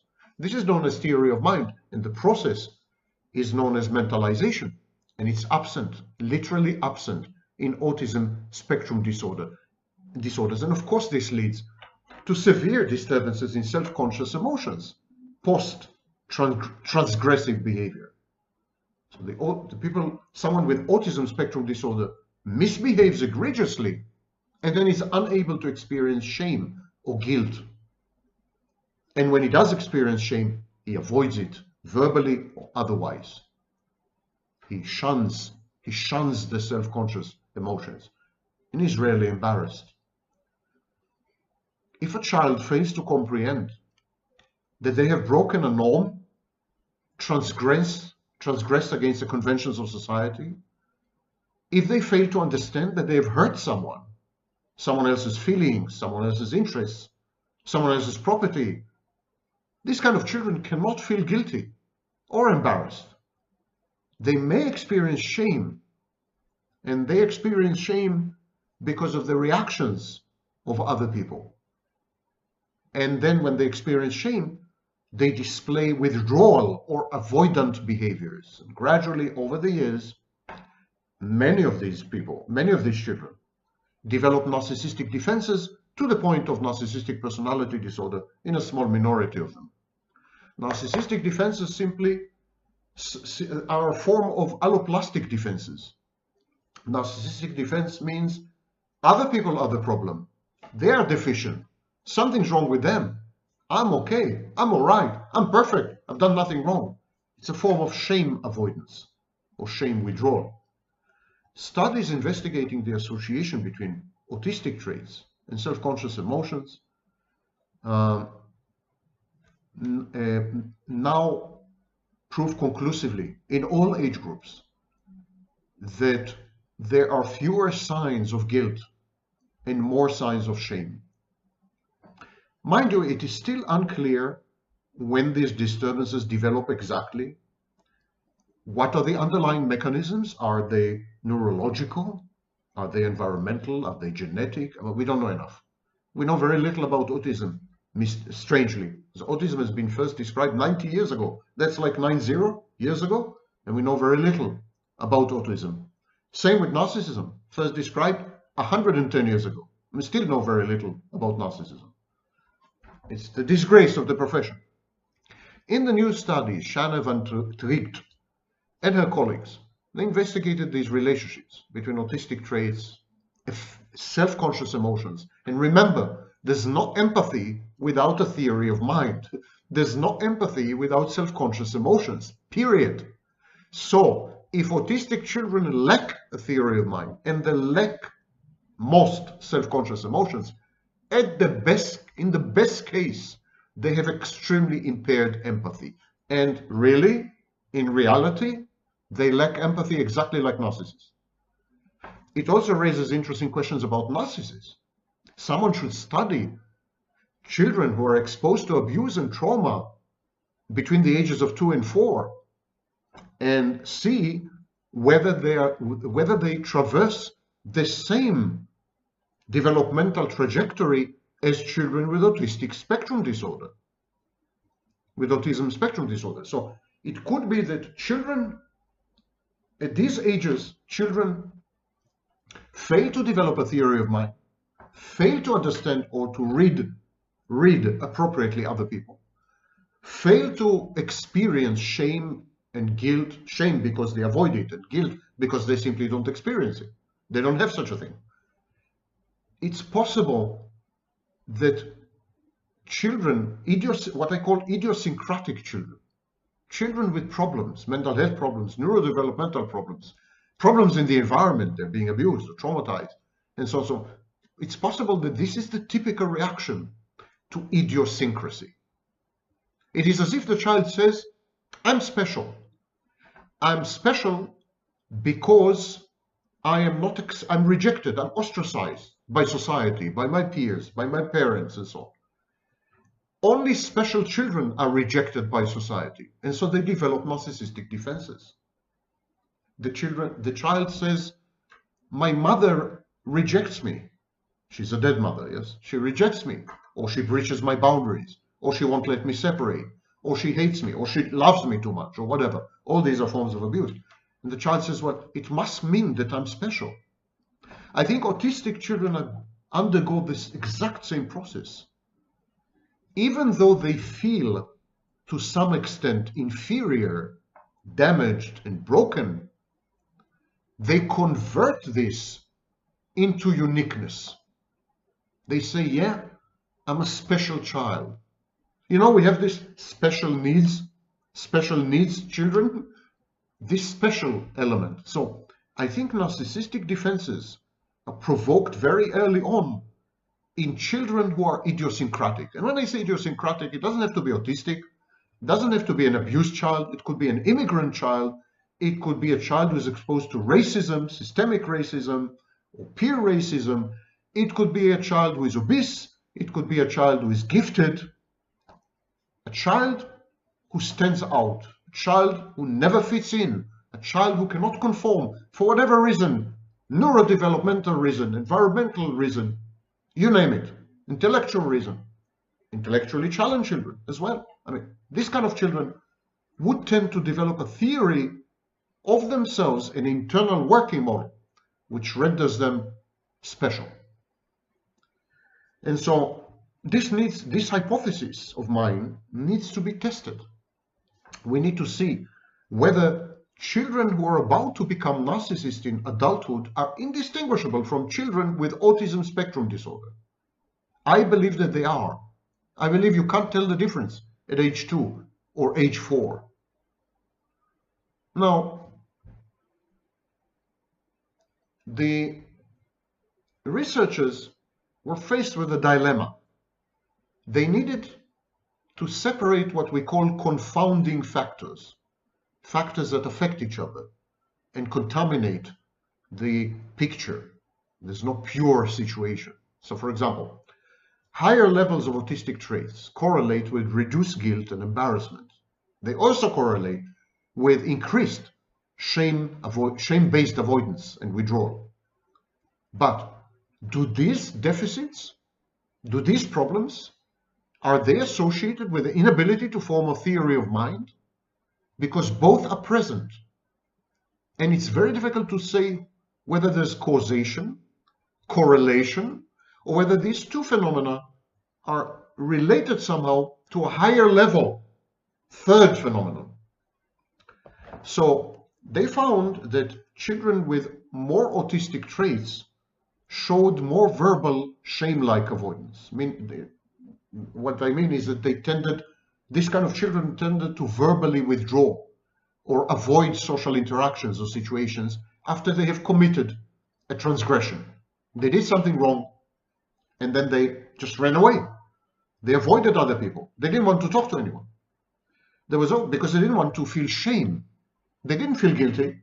They didn't feel even embarrassed. But they did not want to be shamed by other people. They wanted to avoid the consequences of their actions. Sounds familiar? Yes. Narcissists and psychopaths. There was also some evidence of non-verbal shame-like avoidance, but it was not statistically significant, so we're going to ignore it.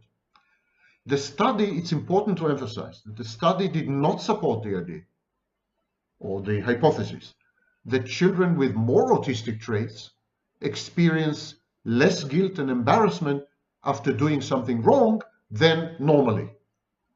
In other words, it seems that the level of guilt and embarrassment in people with Autism Spectrum Disorder is stable. It's not reactive to having done something wrong. Let me tell you what it means in plain English, politically incorrect as I can make it. These children have no conscience. That's why they don't feel guilty. They don't feel guilty when they do something wrong. They don't feel guilty when they don't do something wrong. They just don't feel guilty, period. The researchers also found that children with more autistic traits had reduced theory of mind abilities, as I told you. But the disturbances in self-conscious emotions, as I said at the beginning, they were not directly related to this.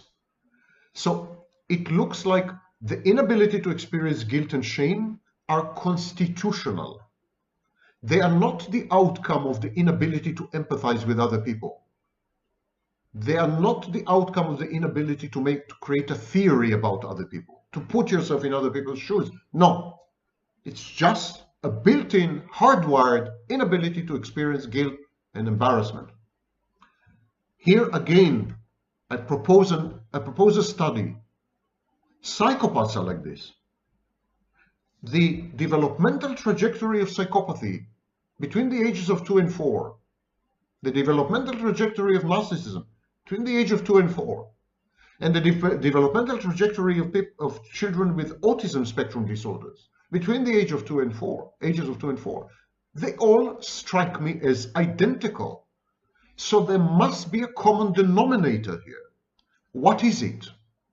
Neurological, brain, abnormality, genetic, environmental? What exactly creates the same psychological, psychopathological outcomes when theoretically the pathoetiology is different? Autism is not psychopathy. Psychopathy is not narcissism. Yes, psychopathy is not narcissism. Don't listen to self-styled experts online. They are blabbering nonsense.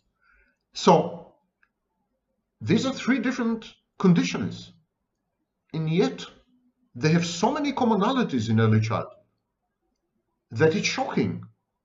They're almost indistinguishable developmentally. Overall, the findings of this study suggest that children with more autistic traits may experience difficulties in some self-conscious emotions, particularly shame-like avoidance, but not necessarily in guilt and embarrassment. This wouldn't bother them because they don't experience it. And these disturbances in self-conscious emotions may be related to autistic traits, but they are not solely explained by a deficit in theory of mind. There's something else at work. And the same thing, the same mysterious X factor is at work in the development of narcissism and the development of psychopathy and possibly borderline as well. These are amazingly important findings. I think even the authors themselves don't fully grasp what it is that they've stumbled across. There's all social interactions. These disorders are relational. Narcissism, psychopathy, these are relational disorders. They reflect social or deficits and deficiencies in social interactions. And this is the core problem in autism spectrum disorders. Understanding other people's perspectives, needs, emotions, cognitions, intentions, motivations.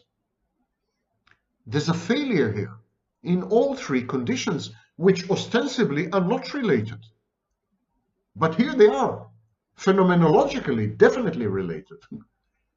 There's a positive association between autistic traits and verbal shame-like avoidance and lack of guilt and embarrassment.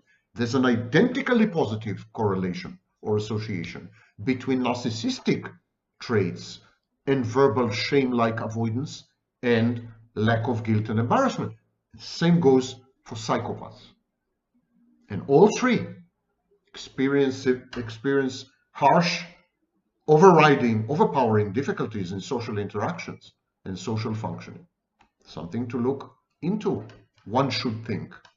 Okay, so people with autism spectrum disorders lack empathy, exactly like narcissists and psychopaths. Let the hate fest begin. All the haters, this is your cue. Next, I'm going to make an even bigger group of enemies. Empaths, so-called empaths. The self-aggrandizing, self-infatuated group of wannabe victims, have been victims, would be victims online. There's a new study which tends to support what I've been saying for 6 years. And yes, to the best of my knowledge, I've been the first to say it. Empaths are in all likelihood covert narcissists. Failed covert narcissists, collapse covert narcissists who have been abused by overt, grandiose narcissists, and by psychopaths. I'm not taking away the facts of the abuse, or these people have been victimized probably, but the way they react to having been victimized is narcissistic and psychopathic, because they are narcissists. And according to the most recent study, they are also psychopaths. I repeat this, empaths are self-styled victims, and they leverage their victimhood to coerce people, to manipulate people, to deceive people. The entire empath community is exactly this. Supergalactic, supernova empaths included. And there's a recent study that tends to support this. And the study is titled, 1 minute, give me a minute. The study is titled, Signaling High Sensitivity to Influence Others. Initial Evidence for the Roles of Reinforcement Sensitivity, Sensory Processing Sensitivity, and the Dark Triad. The study was authored by Martina Kajik and Mauchin Moron, although they're not morons. So, the study simply says that what we call empaths are actually narcissists and psychopaths who engage in deceptive virtue signaling. Yes, Vaknin vindicated. And others now in my footsteps. So, the study suggests that high sensitivity label is used by narcissists and psychopaths as a manipulative tactic. The study was published in Psychological Reports, and it says that labeling oneself as highly sensitive person, which is not a clinical label, by the way, it's not a clinical entity, highly sensitive person, it's a suggested construct, popular hype, more or less, okay, a bit like the inner child or emotional flashbacks and so on, or quiet borderline. Okay, so this label, self-applied, self-imputed label, I'm a highly sensitive person, is often a manipulative tactic used by individuals with dark personality traits, particularly narcissism and psychopathy. and I quote, to sway others' behavior and to gain advantages. The researchers conducted this study to better understand the construct known as sensory processing sensitivity. That's the clinical term, sensory processing sensitivity. It refers to individual differences in sensitivity to external and, by the way, internal stimuli. So, emotional dysregulation in borderline personality disorder is a form of sensory processing sensitivity. In this sense, borderlines can say that they are empaths, and yet empaths claim to have been victimized by borderlines. So, and this trait of sensory processing sensitivity is popularly relabeled online as highly sensitive person. In public discourse, there's even a book about highly sensitive people, and it erroneously, of course, claims that 20% of the population are highly sensitive. That's nonsense. That's absolute nonsense. It's not nowhere close to 20%. And such individuals identify as highly sensitive on online forums, expressing a need, and may I add, a coercive demand to be treated specially, special care, special understanding, and concessions. Does it strike a chord? It should, because narcissists are entitled. Narcissists demand special care. Narcissists have special needs, and narcissists require special concessions and understanding. This study aimed to investigate the associations between sensitivity to external stimuli and the tendency to signal high sensitivity to other people. And it took into account, and it's not the first study which does this, by the way. I recommend that you watch my video on competitive victimhood, where I cite 10 other studies who actually reached the same conclusions. So this particular study took into account dark triad personality traits. Now, mind you, dark triad is not the same as narcissism and psychopathy.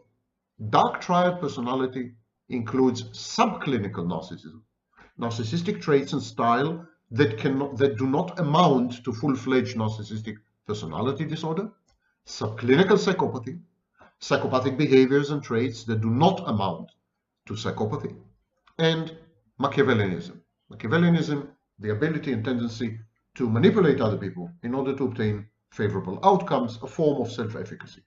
So, these scholars, these researchers, studied highly sensitive people. I'm using the media hype online label.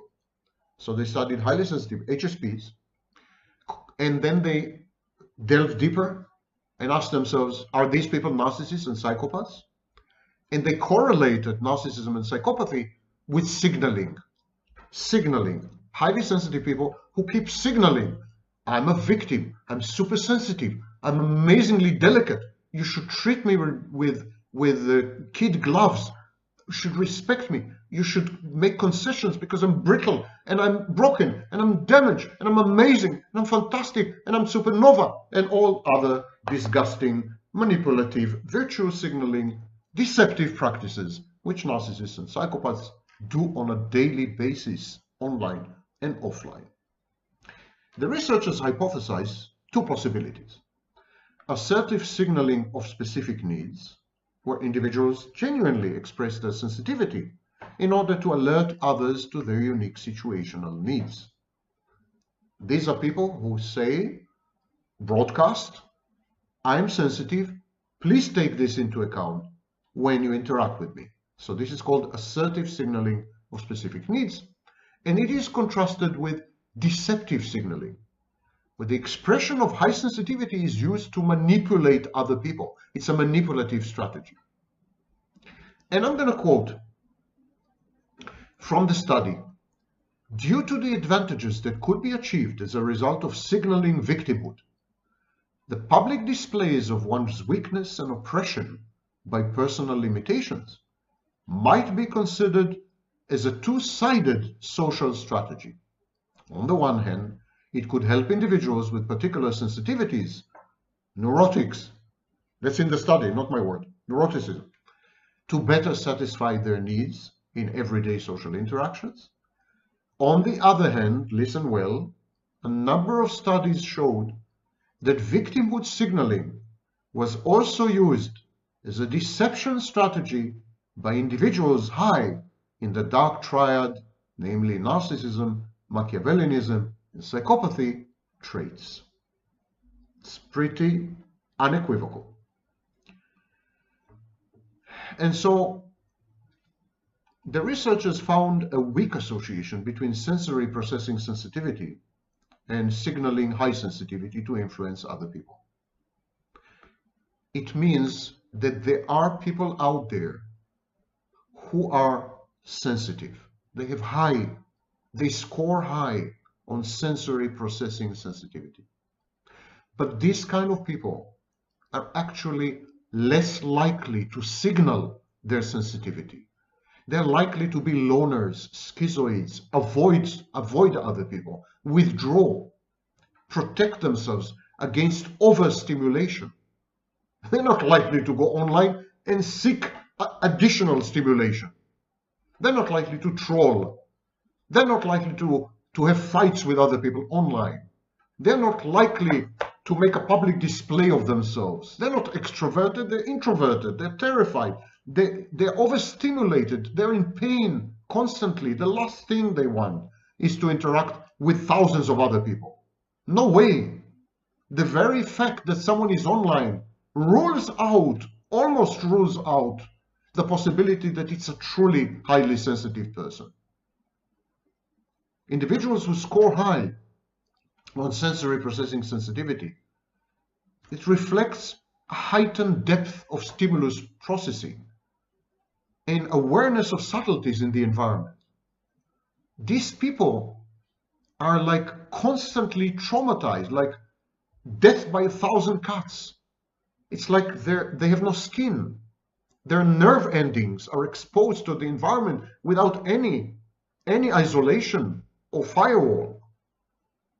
And they don't signal their sensitivity to others. No way. Definitely not more frequently and online. It's nonsense. There was a statistically significant association between signaling high sensitivity to influence other people and behavioral inhibition system sensitivity, BIS sensitivity. BIS sensitivity is related to the tendency to respond to aversive or threatening stimuli with caution and inhibition. And so it seems that there is a correlation between the wish to signal victimhood in order to manipulate other people and affect them somehow, make them do your bidding, coerce them into satisfying your entitlement.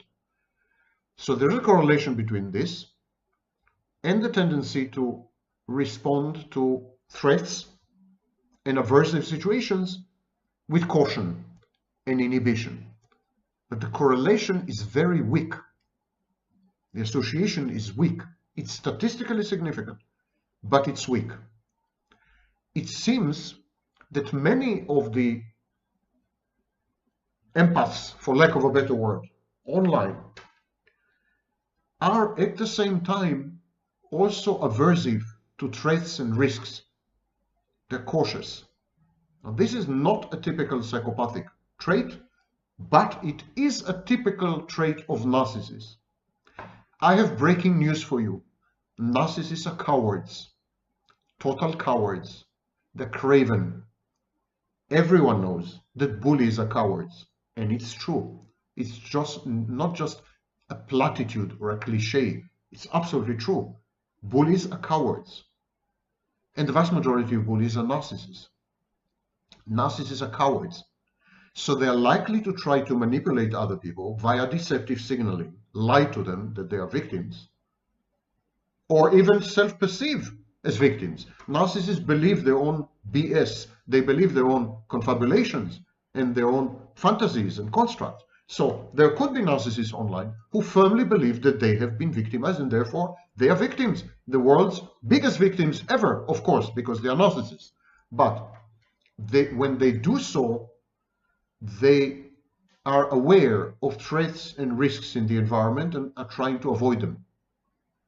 And this is even further proof of narcissism, to my mind, among empaths.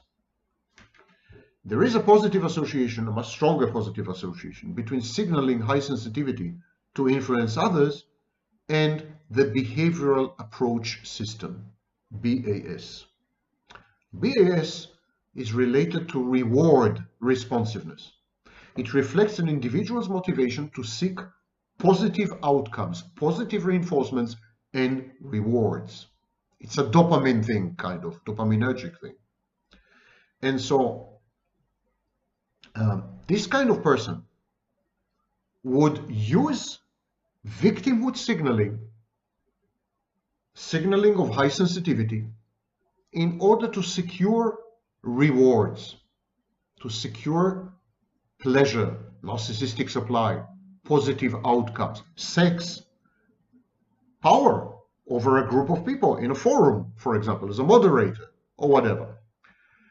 These individuals with high reward responsiveness are more likely to engage in self-presentational strategies, such as signaling high sensitivity in order to gain positive reactions and outcomes from others, to finagle benefits from others.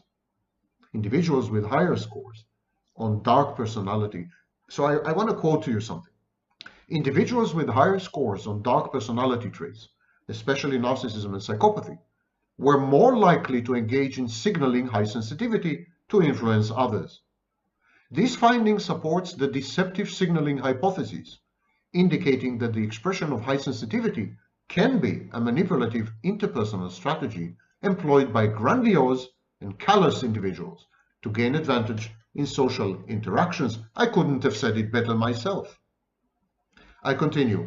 It suggests, I'm quoting, it suggests that individuals with dark personality traits may use the perception of high sensitivity as a means of garnering sympathy or obtaining special treatment from other people. This result showed that signaling high sensitivity is also a deceptive interpersonal strategy used by grandiose and callous manipulators. And this is a quote from the study, not my words, I swear. The study suggests that signaling high sensitivity to influence other people is a complex phenomenon. Not everyone there is a full-fledged narcissist and psychopath, but I dare to venture, I go on a limb here and say that the vast majority of them, if not all of them, have narcissistic traits and psychopathic traits. And definitely they display narcissistic behaviors, if not psychopathic behaviors. And so some highly sensitive individuals may seek help online. I would find it very shocking, very much against type. But maybe there are a few, I don't know, 3%, 5%. But the majority, and I'm quoting again, particularly those with high reward responsiveness and dark personality traits, may use it as a calculated tactic to elicit specific responses from others. And now I have become definitely the #1 hate figure on the internet. I'll drink to that. And yes, I've read all your comments that I'm encouraging alcoholism. Cheers.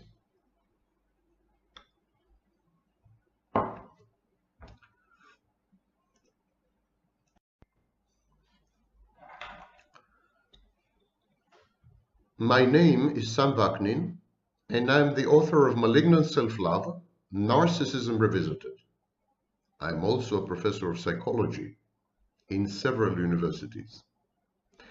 And today I would like to discuss the connection between ADHD, Attention Deficit Hyperactivity Disorder, autism, and narcissism. It's kind of a new triad. Are these linked somehow? Are these connected? There will be a lot. I'll be quoting a lot citing a lot from scholarly literature and trying to demonstrate that there are intimate connections between these. But before we go to scholarly literature, I would like to set out a conceptual map. I think, mind you, I think it's speculation based on 25 years of studying pathological narcissism, but it is still speculation to be tested, experimented on, repeated. The experiments should be repeated, etc., etc., etc., until we see if there's any truth to my speculation. But this is my gut feeling. That's my hunch. That's my intuition. And intuition plays an important part in scientific progress because it helps us formulate research goals and it helps us to direct our studies in a way which would yield meaningful results or not. So, my gut feeling is that the narcissist as a child, because the narcissist doesn't have a primary object, a mother who is responsive, who is warm, empathic, loving, unconditionally loving, embracing, accepting, he doesn't have a safe base to come back to once he had explored the world. The narcissist has no focus of attention. He has no object, mother in this case, or you know what, even father, caregiver. He doesn't have an adult figure, but especially mother. Mother is much more critical than any of the other figures. He doesn't have an adult figure upon which he can latch, upon which he can hang, towards which he can direct his attention. Mother is rejecting. Mother is painful. She's humiliating. She's cold. She's absent. She is self-preoccupied. She's self-centered. She's selfish. She is, she resents the child for, infringing on her free time and leisure. She sometimes regards the child as the reason for all her troubles. So very often she is aggressive towards the child. She induces terror in the child, a panic reaction. So the child is afraid, simply afraid to direct his attention at the primary object. He never learns how to pay attention. He never learns how to laser focus his mental resources so that he homes in, he zeroes in another person. And this is the foundation, in my view, the psychodynamic foundation of attention deficit. The child never learns to become attentive because there's no one there who could absorb his attention, who could accept his attention and reciprocate in a way which would reinforce this attention positively. Reciprocate, respond in a way which would encourage the child to continue to pay attention. Whenever the child tries to pay attention to mommy, he is rebuffed, he is attacked, he is criticized, humiliated, or even punished, sometimes punished corporeally, bodily. So the child learns that attention is bad, paying attention is bad. He is conditioned via negative reinforcement to not pay attention. He regards attention as a form of threat. And so he develops attention deficit. And yet, these mental energies have to go somewhere. Children have a very, very, very steep learning curve and developmental curve, including body development, including brain development. The brain doubles in size every few months. So the child has a lot of pent-up energy, which usually is directed to the primary object. When there's a good enough mother, a safe base, the energy goes there. And mother loves this energy and accepts this energy, encourages it, and absorbs it in a positive way and reflects it back, so as to encourage the child to develop boundaries and to explore the world, however grandiosely, and to separate from her and become a healthy individual standing on his or her own 2 feet. That's a healthy mother, a non-narcissistic mother, a non-labile mother, a mother who regulates her emotions, not a dysregulated mother, not a borderline mother. But when there's a mentally ill mother or mentally disordered mother, the child is in trouble because all this energy has to go somewhere. So he becomes hyperactive, and he learns that hyperactivity garners him, gets him the attention that he is not getting otherwise. So there's a vicious feedback loop. Positive and negative reinforcement from mommy actually rejects him. So inability to develop positive attention span, and there's attention deficit, and attention from other adults and from mommy when he's a bad boy, when she's a bad girl. So being bad comes to be associated, or being hyperactive, a troublemaker, comes to be associated gradually with garnering and getting much desired, much sought attention. And the child gets conditioned and develop ADHD. And this is doubly true if the child is on the Autism Spectrum Disorder. Because an autistic child would have severe difficulties to interpret, for example, body cues, body language cues, social cues. An autistic child processes the world very differently. Akin to borderline, an autistic child doesn't have a skin, doesn't have protection, so his emotions are so enormously dysregulated. It's like the emotions develop an escape velocity, like in rockets. They move with such energy, the emotions, up and down, that one day they just go into outer space and they are never to be found again. Autism predisposes the child to develop, in essence, narcissism as a defense.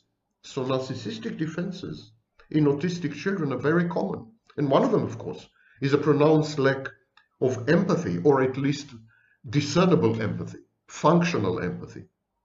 That's one of them. Second thing, many autistic children are grandiose in some highly specific ways. And all autistic children have severe attention deficits. We are beginning to see the connections here.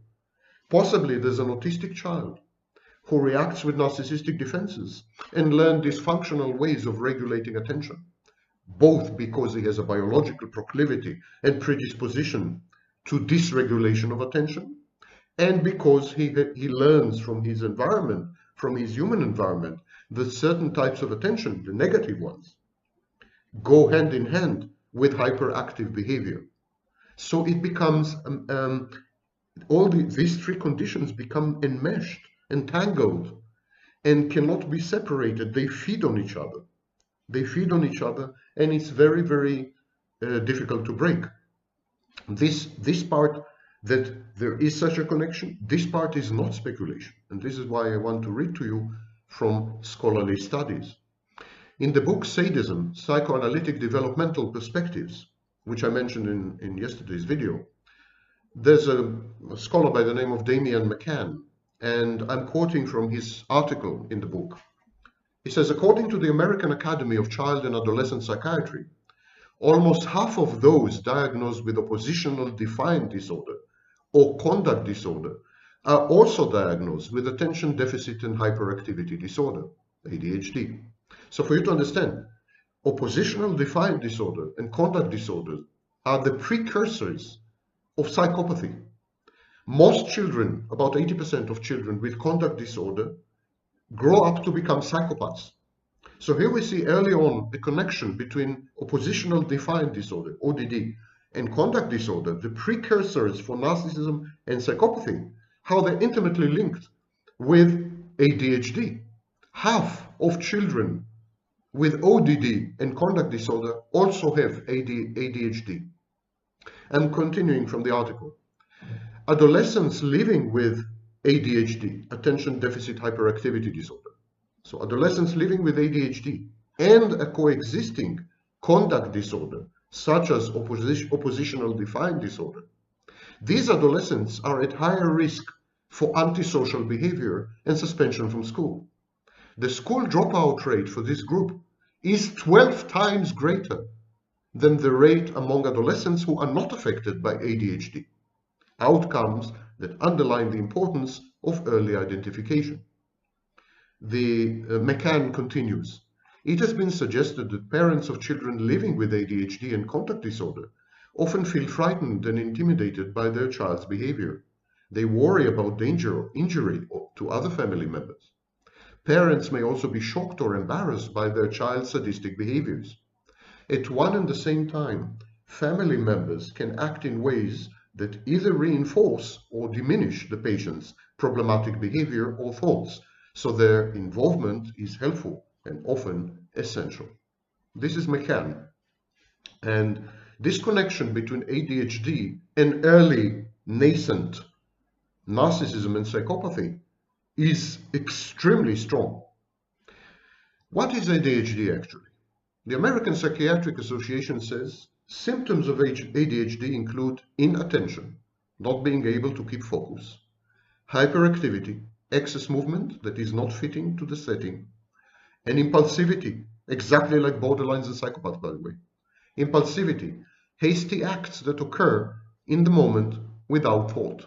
It's a very good description of a primary psychopath, by the way. They are exactly like this. The APA continues, an estimated 8.4% of children and 2.5% of adults have ADHD. By the way, 2.5% of adults? Amazingly, that's also the percentage of psychopaths in the general population and also the percentage of narcissists in the general population. That's the median among many studies. So if you make a meta-analysis of studies, that's the number you get. So ADHD, psychopathy, narcissism, they have the same incidence and the same prevalence in the general population. Identical number. ADHD is diagnosed as one of three types: inattentive type, hyperactive impulsive type, or combined type. A diagnosis is based on the symptoms that have occurred over the past 6 months. Inattentive type, 6 or 5 for people over 17 years of the following symptoms occur frequently. So in the inattentive type, doesn't pay close attention to details or makes careless mistakes in school or job tasks, has problems staying focused on tasks or activities, such as during lectures, conversations, or long reading, or listening to long Vaknin videos, does not seem to listen when spoken to, seems to be elsewhere, does not follow through on instructions, doesn't complete schoolwork, chores, or job duties, may start tasks, but quickly loses focus, has problems organizing tasks and work, for example, does not manage time well, has messy, disorganized work, misses deadlines, avoids or dislikes tasks that require sustained mental effort, such as preparing reports and completing forms, often loses things needed for tasks or daily life, such as school papers, books, keys, wallet, cell phone, and eyeglasses. Tell me about it. Is easily distracted, forgets daily tasks such as doing chores and running errands. Older teens and adults may forget to return phone calls, pay bills, and keep appointments. That's the inattentive type.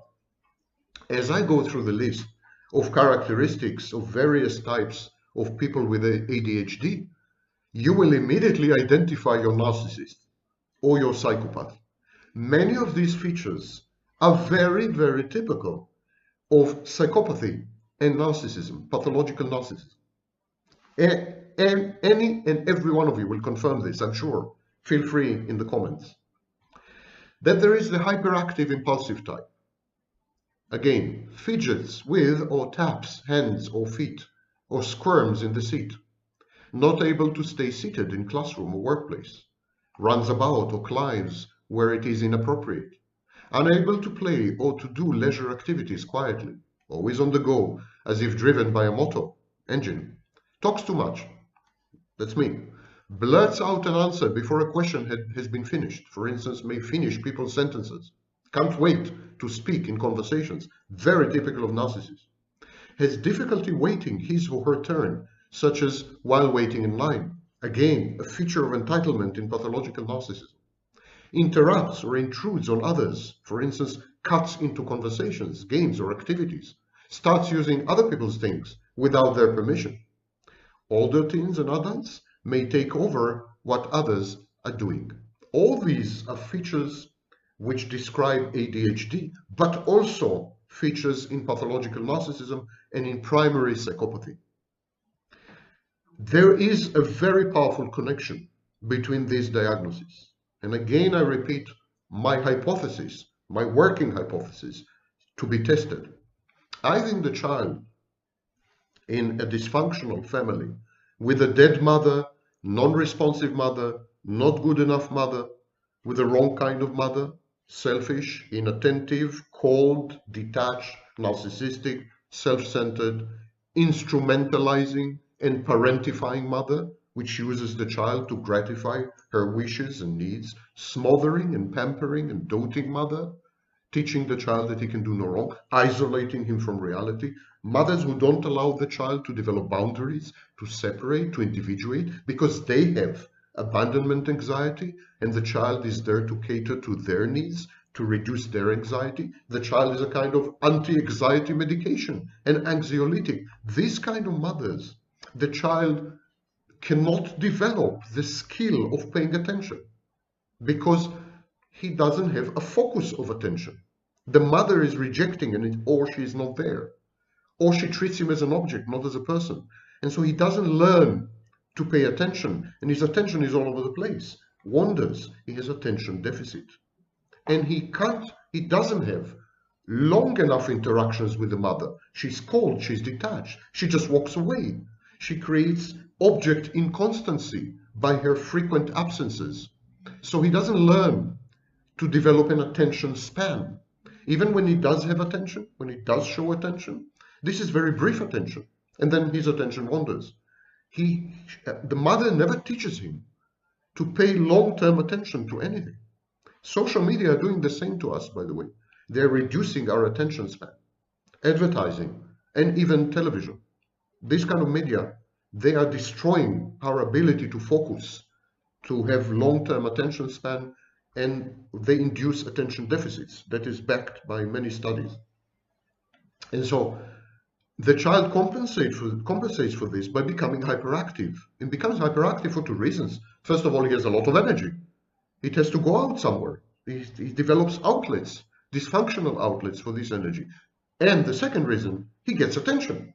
When he misbehaves, he gets attention. He learns the connection. Now that creates a problem in mentalizing. Mentalizing is a crucial, foundational requirement for developing empathy. Now, let's start by explaining what is mentalizing. Mentalizing is a process by which we make sense of each other and of ourselves, implicitly or explicitly, in terms of subjective states and mental processes. Mentalizing is a profoundly social construct in the sense that we are attentive to the mental states of those we are with, physically or psychologically. We pay attention. We ask ourselves, what is he thinking? What makes her tick? What did she want? These innocuous questions are actually attempts to theorize, to create a theory of other people's minds, and indeed it's called a theory of mind. And in psychology, mentalizing or mentalization is the ability to understand the mental state of oneself or others, the mental state that underlies overt behavior. So the first stage, we observe behavior, and then we speculate, like I'm doing now. We speculate about the motives, the dynamics behind the behavior. We speculate about the state of the mind that had generated this behavior. And so mentalization can be seen as a form of imaginative and creative mental activity, fiction writing, that lets us perceive and interpret human behavior in terms of intentional mental state. Mentalization goes with the assumption of intentionality. That is very confusing to many victims of narcissistic abuse, because we observe the narcissist behaving. We observe a behavior with the narcissist or the psychopath or the borderline. And of course, we try to mentalize the narcissist. We try to understand the narcissist. We try to construct a theory as to what made the borderline do what she did, or what drove the psychopath to act the way he had done. And so we construct theories, but these theories fall flat. They collapse. They disintegrate, because we can't really penetrate the minds of narcissists, psychopaths, and borderlines. We can't create an efficacious theory of mind for these people. A theory of mind, and so there's a huge gap, a discrepancy between our theory and the ultimate observable behaviors. Because our theory yields predictions. When we construct a theory, it tells us, well, the narcissist did it because of this, so he is likely to do this because of that. And then he doesn't. The same with the psychopath, same with the borderline. They are so unpredictable, dysregulated, and labile that all our theories fall like houses of cards. A theory of mind is an important social cognitive skill. It involves the ability to think about mental states, your mental states, other people's mental states. And in theory of mind, we use beliefs, desires, intentions. And where do we find information about these beliefs, desires, and intentions? Inside ourselves. We make the wrong assumption that the narcissist is exactly like us, that he has the same base desires, the same intentions, the same urges, the same drives, the same hopes and fears and dreams, that he has the same, in other words, mental state, that he has the same mind like us. That is absolutely wrong and erroneous. This is where everything fails. This is why you keep being victimized and abused. Because narcissists don't have a mind that's like yours. They don't have a human mind. And I'm not saying this in a pejorative term. I'm not cursing or demonizing the narcissist. Because they lack empathy and they lack access to positive emotionality. They lack the two pillars upon which the edifice of the human mind rests. Like Samson, take away these two pillars and the temple crashes. The temple collapses on you if you're inside. So be careful. Make no assumptions about the narcissist and the psychopath and the borderline because they are utterly alien to you. They have almost nothing in common with you. Their inner space is, I don't know, galactic, interplanetary. It's not earthly and it's not human by any extension of this word. And so we use theory of mind to understand why someone acts in certain ways and does not act in other ways. This hypothesizing, this scientific method is not working with people who are not like you. For example, if tomorrow an extraterrestrial, an alien, were to land on Earth, coming all the way from Alpha Centauri, and total alien from another planet in another galaxy were to come to Earth, we would be very foolish to assume that such an alien has the same desires and the same mental states and the same fears and the same hopes and dreams and wishes as we do. That would be a very foolish assumption, very dangerous assumption, because we need to assume that an alien from another galaxy has nothing in common with us. We may discover gradually similarities, resonances, echoes of our mind, but we should not make an a priori assumption that an alien is like us. Narcissist comes from another planet, from a galaxy of pain and hurt, from a planet of rejection, humiliation, and abuse, from a place where he could not become. Narcissism is a work in progress that had been arrested, stopped, midway. He is like a construction site never completed. There's nothing in common between an apartment that's never been completed and livable quarters, livable apartment. Nothing in common. The walls are bare. The electrical wiring is all over the place. It's dangerous. And theory of mind is the ability to attribute mental states, beliefs, intents, desires, emotions, knowledge, cognitions, our mental states, to ourselves and to others. We really make the assumption that we are 99% the same. Theory of mind is necessary to understand that others have the same beliefs, desires, intentions, and perspectives like us. The content of these beliefs, the content of the desires, the intentions, the perspectives may be different, but the vessels, the containers are the same. Narcissists are not using your cutlery. They are not using your pots and pans and spoons and forks. They're using something you are not going to recognize. Now, empathy has three components, and that's why I against the term cognitive empathy when attributed to narcissists and psychopaths. Because narcissists and psychopaths have two forms of empathy out of three. They have reflexive empathy and cognitive empathy, not only cognitive empathy. So it's wrong to say that narcissists have cognitive empathy and healthy people have emotional empathy. It's absolutely wrong. There are three layers: reflexive, cognitive, and emotional. The psychopaths and narcissists lack the emotional part. Borderlines, by the way, have all three: reflexive, but they cannot regulate it. So let's talk a bit about reflexive empathy, because cognitive empathy, you can find huge amount of information online. Emotional empathy, needless to say, millions of videos. And everyone experiences cognitive empathy and emotional empathy. I mean, when you see someone crying, when you see someone smiling, you have a cognitive reaction. You say, she's sad, he's happy. And you have an emotional reaction. You say, she's sad, I'm sad. He is happy, I'm happy.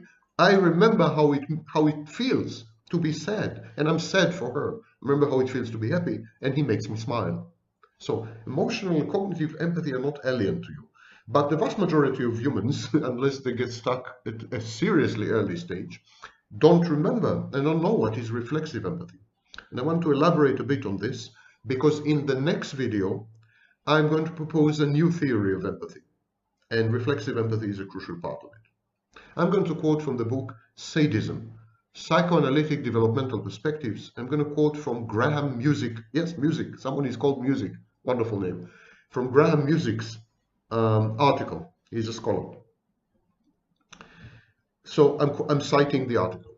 By about 4 months, infants can know that they are the subject of another person's attention. They show coyness, for example, and that is based on studies by Reddy, R-E-D-D-Y, in 2000. Soon, most infants, most babies, have sufficient understanding of other minds to be able to tease in mutual enjoyment. Again, Reddy, 2008. A crucial developmental window at about 9 months allows much more sophisticated understandings of other minds, as seen in joint attention, social referencing, and secondary intersubjectivity. These are terms coined by Trevarthen and Hubley. Trevarthen and Hubley, very early on in 1978, kind of deconstructed empathy. And they demonstrated the role of joint attention. The baby pays attention to an adult, and the adult pays attention to the baby. It's crucial, this feedback loop. Social referencing and secondary intersubjectivity. I'll discuss all this a bit later. I'm continuing from the article by Music. With these skills come early empathic capacities, but only if infants receive experiences that we tend to take for granted. In particular, this includes what Minds in 2002 has called mind-mindedness. That is an awareness of someone being responsive to and caring about our thoughts and feelings. The infant needs this response.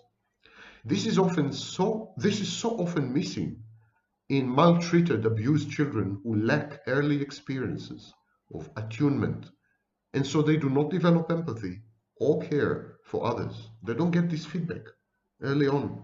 And without this feedback, they can't develop attention. And without attention to others, they can't develop a theory of mind. They can't develop empathy. So you see the sequence, you see the chain. Bad upbringing, bad mother, dead mother, no attention, inability to focus attention, inability to notice other people. Can't notice other people, you can't develop a theory of mind, you can't mentalize. You can't mentalize, of course, you cannot have empathy.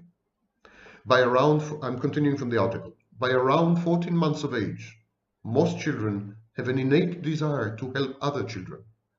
Tomasello, Warniken, in 2009, they found that in experimental situations, when an adult has a tricky problem, such as fetching out-of-reach objects or opening a cupboard door with full hands, most toddlers were quick to help the adult, spontaneously motivated by empathic concerns and disliking seeing wrongdoing and suffering. There's another study by Vaish, V-A-I-S-H, by the way, the same year, 2009. It was a good year for empathy studies. So children, when they see you in trouble, they try to help already when they are 14 months of age. Indeed, babies as young as a few months old show preference for kindly as opposed to nasty puppets or animated characters. So they prefer animated characters who help over animated characters who hinder another figure. That's a study by Hamlin in 2007. Young babies appear to comprehend another person's intention to help or to be nasty, and they show surprise when an innocent character approaches a seemingly nasty animated object, but not when the same character approaches a good guy. Kohlmeier, 2003. Such experiments, for example by Bloom in 2010, they show that babies can distinguish prosocial and antisocial behaviors. Even babies can already tell the difference between a good, healthy person and a narcissist and a psychopath. Babies. That's why I don't buy your stories that you didn't see anything, you didn't spot anything, you had no intuition, the narcissist is such a great actor that he pulled the wool over your eyes, he misled you. Nonsense. As early as 9 months old, babies react clearly to psychopaths and narcissists. Babies. And that's studied by Bloom in 2010. Maybe more surprisingly, such babies also prefer puppets that punish the bad figures over puppets who are nice to the bad guys. In other words, babies have a rudimentary sense of justice and a desire to see bad behavior punished. And yet early empathy and helpfulness, they depend on receiving attuned and mind-minded attention. Containment, as Bion called it in 1962. Babies need good enough parenting. Winnicott, 1996. By the end of the first year, children have built up considerable expectations of relationships based on past experiences. And these expectations include whether or not other people are likely to be kind or helpful. Dweck, in 2009, he described abused children and how they are kind of recoil. It's horrible to see, by the way. Maltreatment inhibits the capacity for empathy. Continues Graham Music, yes. Ordinarily, toddlers respond kindly to other toddlers' distress in nursery, but abused children generally can show little or no empathy or concern for another's distress, and indeed could be quite aggressive to such children. Abused children abuse children. Maine and George, 1985. Securely attached children who have been sensitively attuned to consistently show more empathy. That's a study by Mikulince in 2005. The circuits in the brain central to empathy turn off in the face of stress, fear, and trauma. Shirtcliffe, 2009. Analogous with what neuroscientists and other researchers seem to be discovering about developmentally sensitive periods in general. There's a big study by Thomas and Johnson, 2008. And so Music says, I hypothesize that in many maltreated children, an early window of opportunity is missed when they might have developed ordinary empathy and compassion. And I would add to that, in the same window we develop attention. In the same window we develop regulation of impulses. In the same window we develop regulation of emotions. In the same window we develop control of moods. When this window is shattered with a stone of abuse and maltreatment and rejection and coldness and self-centeredness, when the mother is dead and bad and detached and cold and rejecting and humiliating and wrong for you, this window closes. And it's too late for you later to develop all these capacities: empathy, compassion, attention, activity control, impulse control, and so on. I want to read to you a fragment, snippet, an excerpt from an article by Reina Fuguhar in Financial Times, September 3rd, 2020. Several years ago, she says, a wise colleague wrote a wonderfully contrarian column arguing that no organization should hire more than a few very clever people. Sure, clever people are great with facts, abstract ideas, and vigorous debate, but put too many of them in a room together, and they can gum up the system with their love of complexity and conflict. As we, knowledge worker, know, clever people aren't always the most collaborative, and what they have in brain power, they often lack in empathy.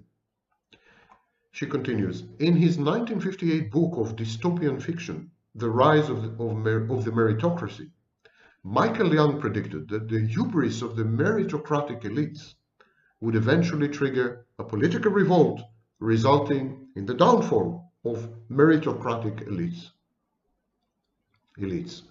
Is that where we have come or where we are going? Whatever the November election result in the United States or the ultimate outcome of Brexit, we would be wise to heed Young's advice, says the author of the column. If people were valued according to their kindliness, courage, imagination, and sensitivity, and not just according to their intelligence, education, occupation, and power, there would be not classes, he wrote. Every human being would then have equal opportunity, not to rise up in the world in the light of any mathematical measure, but to develop his own special capacities for leading a rich life. Perhaps in some post-meritocratic world, it will be so. End of the quote from the column. Great column, by the way. She mentions, the author mentions a lot of other literature on meritocracy and empathy. But sometimes we come across people who grew up in apparently functional families with a lot of love and acceptance and so on. Why these people don't have empathy when their upbringing was normal and the family was highly functional? And so we speculated there may be a genetic problem or a brain abnormality. But the evidence for this is very sparse. Lack of empathy owing to abuse and trauma, breach of boundaries, no safe base, dead mother. When the child is not allowed to separate and individuate, we understand this. We understand why this might lead to a lack of empathy. Lack of empathy owes to instability, arbitrariness, capriciousness, reversal, discontinuity, unpredictability. One day the child is on the pedestal, the next day the pedestal is on the child. That could destabilize anyone, let alone a child. Abuse in children in functional families, where the mother is good enough mother, where there's unconditional love and acceptance, where boundaries are set and encouraged, where separation, individuation is a normal process without emotional blackmail and so on and so forth. Most of these, the overwhelming majority of these children develop very healthy empathy, which lasts a lifetime. But at some stage, a tiny sliver, small minority of these children are exposed to other influences, other out of the family influences. A bad sadistic teacher, a group of peers bullying the child, a drug dealer, a neighborhood drug dealer. Media, visual content on television, on social media. You never know. There's so many extra family influences that you never know. And these influences, if they come early enough, before the age of 6, and in some cases before the age of 9, they can hamper and hinder and obstruct and undermine empathy. Albert Schweitzer, who was a great humanitarian, wrote in his book Philosophy of Civilization, 1923, if I'm a thinking being, I must regard life other than my own with equal reverence, for I shall know that it longs for fullness and development as deeply as I do myself. Therefore I see that evil is what annihilates, hampers, or hinders life. Goodness, by the same token, is the saving or helping of life, the enabling of whatever life I can to attain its highest development. And that's precisely the philosophical point of view of Harvey Cleckley, who is still by far the most preeminent scholar of psychopathy and narcissistic psychopathy. When Cleckley had at the end of the book to summarize his thinking, he said, well, I can't offer you anything. The field is very new. It was in 1942. The field is very new, but I can tell you this. Psychopaths reject life. And this rejection of life is at the core. I came up a few years ago with the I equal MCU theorem. It's like I wanted to be like Einstein, you know, because I think I'm better looking than Einstein. So I wanted to be like Einstein, where Einstein invented the E equals MC squared. I invented the I equals MCU theorem of empathy. I postulate the existence of three basic modes of interpersonal relatedness. I equals MCU. In other words, I am seeing you. It's one way of relating to other people. I am seeing you. I equals MCU. Another way, UCM. I am what you see in me. I equals you see me. UCM. I am what you see in me. I'm defined by your gaze. Yes? So the first one is I am see you. I am seeing you. Second one is you see me. I'm defined by your gaze. And the third one is you equals ICM. You is what I see as me. You is what I see as me. So 1 and 3, they're variants of empathy. I'm seeing you, and you is what I see as me. I and you have a lot in common, but I'm seeing you, so you're seen. You're not transparent. I realize that you exist as a separate, boundaried, autonomous, self-efficacious agency. There's agency there. And this is the foundation of empathy. Recognizing others. They have a right to live. They have a right to happiness.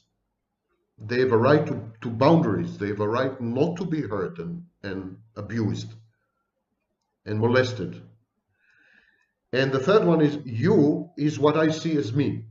You know, I realize that we have so much in common. We're human. And so 1 and 3 are variants of empathy. The ability to see the other is indispensable to the development and exercise of empathy. Even more crucial, I would say, is the capacity to identify with the other, to see the other as me. But the child who grows up in a dysfunctional family, with a dead mother, with a rejecting mother, with a cold, detached mother, he has no other. He has no other to exercise on. Empathy takes developing. It's a skill. It's an acquired skill. The reflexive part is biological, but then to become social, you have to exercise and develop it as a skill. But if you don't have a mother, you don't have a partner. You don't have a partner to develop this skill. And so the second mode, I am what you see in me. I'm defined by your gaze. This is pathological narcissism. The narcissist forges a false self that is designed to elicit external input in order to sustain itself. And just to perform some important ego functions, the narcissist needs other people. He cannot do anything by himself. He does not exist by himself. He is an absence. It is the intersection of multiple gazes, the intersection of the minds of multiple observers. In this intersection, in this circle created by their combined views, this is the narcissist. It's like a hurricane, but inside there's a quiet, dead eye, which is the essence of the narcissist. He is the outcome of multiple reflections. He is a hall of mirrors, but inside there's nothing. The narcissist exists merely as a reflection in the eyes of others. In the absence of narcissistic supply, he crumbles, he withers like an apparition, an enchantment, magic. Is a mirage. I granted an interview to the National Post in Toronto in Canada in July 2003, and I would like to read this interview to you. It's short, and it's the last segment of this video. Yay! And I would like to read it because I think it's a relatively benign summary of empathy. The first question was, how important is empathy to proper psychological functioning? My answer, empathy is more important socially than it is psychologically. The absence of empathy, for instance, in narcissistic and antisocial personality disorders, this absence predisposes people to exploit and abuse others. Empathy is the bedrock of our sense of morality. Arguably, aggressive behavior is as inhibited by empathy as it is by anticipated punishment. So empathy, interiorized, becomes conscious. And our conscience tells us not to do some things because they're bad. So we are afraid of punishment externally, but we are also afraid of punishment internally. Our internal punishment is called guilt or shame, and it is built on empathy interiorized. I continue my answer to the National Post. But the existence of empathy in a person is also a sign of self-awareness, a healthy identity, a well-regulated sense of self-worth and self-love in the positive sense. The absence of empathy denotes emotional and cognitive immaturity, an inability to love, to truly relate to others, to respect their boundaries and accept their needs, feelings, hopes, fears, choices, wishes, and preferences as autonomous entities. Question. The journalist asks, how is empathy developed? My answer, empathy may be innate. Even toddlers seem to empathize with the pain or happiness of other people, such as their caregivers. Empathy increases as the child forms a self-concept, identity. The more aware the infant is of his or her emotional states, the more the infant explores his limitations and capabilities, and the more prone he is to projecting this newfound knowledge onto others. By attributing to people around him his new gained insights about himself, the child develops a moral sense and inhibits his antisocial impulses. The development of empathy is therefore a part of the process of socialization. But as the American psychologist Carl Rogers taught us, empathy is also learned and inculcated. We are coached to feel guilt and pain when we inflict suffering on another person. Empathy is an attempt to avoid our own self-imposed agony by projecting it onto another. Question. Is there an increasing dearth of empathy in society today? Why do you think this is so? Answer. Remember, this is an interview given 20 years ago, in 2003, 17 years ago. So my answer, the social institutions that had reified, propagated, and administered empathy have all imploded. The nuclear family, the closely knit extended clan, the village, the community, the neighborhood, the church, friendships, they've all unraveled. Society is atomized, it's anomic. The resulting alienation fostered a wave of antisocial behavior, both criminal and legitimate. The survival value of empathy is on the decline. It is far wiser to be cunning, to cut corners, to deceive, and to abuse than to be empathic. Empathy has largely dropped from the contemporary curriculum of socialization. It's not on the menu. In a desperate attempt to cope with these inexorable processes, behaviors predicated on a lack of empathy have been pathologized and medicalized. The sad truth is that narcissistic or antisocial conduct is both normative and, in today's environment, rational. No amount of diagnosing it, treating it, and medicalizing it, and medication it, no amount of such things can hide or reverse this basic fact. Psychopathy and narcissism work. Ours is a cultural malaise, which permeates every single cell and every strand of the social fabric. Question. Is there any empirical evidence that we can point to of a decline in empathy? My answer, empathy cannot be measured directly, but only through proxies, such as criminality, terrorism, charity, domestic violence, domestic abuse, violence, antisocial behavior, related mental health disorders, other types of abuse. These are all proxies for empathy. Moreover, it is extremely difficult to separate the effects of deterrence from the effects of empathy. Sometimes we behave properly because we are afraid, not because we have empathy. if I don't batter my wife, if I don't torture animals, if I don't if I don't shoplift? Is it because I'm empathetic or because I don't want to go to jail? No one knows. Rising litigiousness, zero tolerance, and skyrocketing rates of incarceration, as well as the aging of the population. They've all sliced intimate partner violence and other forms of crimes across the United States, at least, in the last decade. There's been a precipitous decline, for example, in the murder rate. It's down 50%. But this benevolent decline had nothing to do with increasing empathy, I think. The statistics are open to interpretation, but it would be safe to say that the last century has seen the most violent and the least empathetic period in human history. Wars, terrorism are on the rise. Charity giving is on the wane, measured as percentage of national wealth. Welfare policies are being abolished. There's an altruism fatigue. Darwinian models of capitalism are spreading. In the last 2 decades, remember the interview is 17 years ago. In the last 2 decades, mental health disorders were added to the Diagnostic and Statistical Manual of the American Psychiatric Association. And these mental health disorders, their hallmark is the lack of empathy.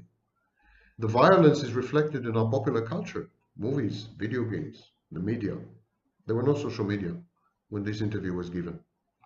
Empathy, supposedly a spontaneous reaction to the plight of our fellow humans, is now channeled through self-interested and bloated non-government organizations or multilateral outfits. The vibrant world of private empathy has been replaced by faceless state largesse. Pity, mercy, the elation of giving, they're all tax deductible. And generally speaking, it is a sorry sight. It's the demise of empathy.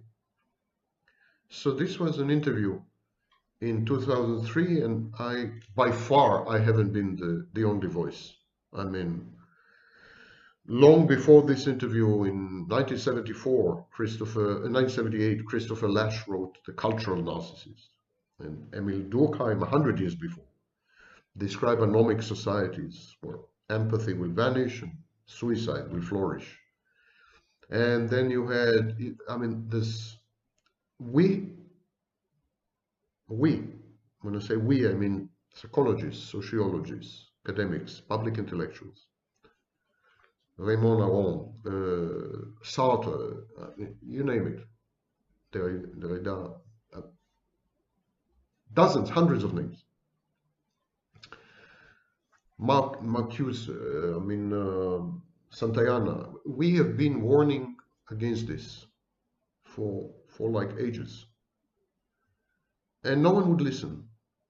And no one would listen because the ethos of money, ethos of power, ethos of manipulating other people to obtain desirable goals and preferable outcomes, it's taken over. Even public intellectuals who tell you how to live your life, how to become better people, they're not telling you how to become better people. They're teaching you how to become more efficient people, very often at the expense of others. I'm sorry, I can't think of a single public intellectual who is not narcissistic, psychopathic, self-centered, egotistical, labile, dysregulated, sadistic to some extent. And all of them are teaching you not how to develop empathy, compassion, and care and love towards your fellow beings, but how to make maximal use of your natural endowments and to fake and to lie and to pretend so as to obtain whatever and to extricate whatever you can from others. In other words, the view of public intellectuals today is that the world is a win-lose situation. And in this sense, I'm terribly sorry to say that I can't see any difference in principle between Donald Trump's jungle Darwinian view of the world and any public intellectual I know. They're all saying the same.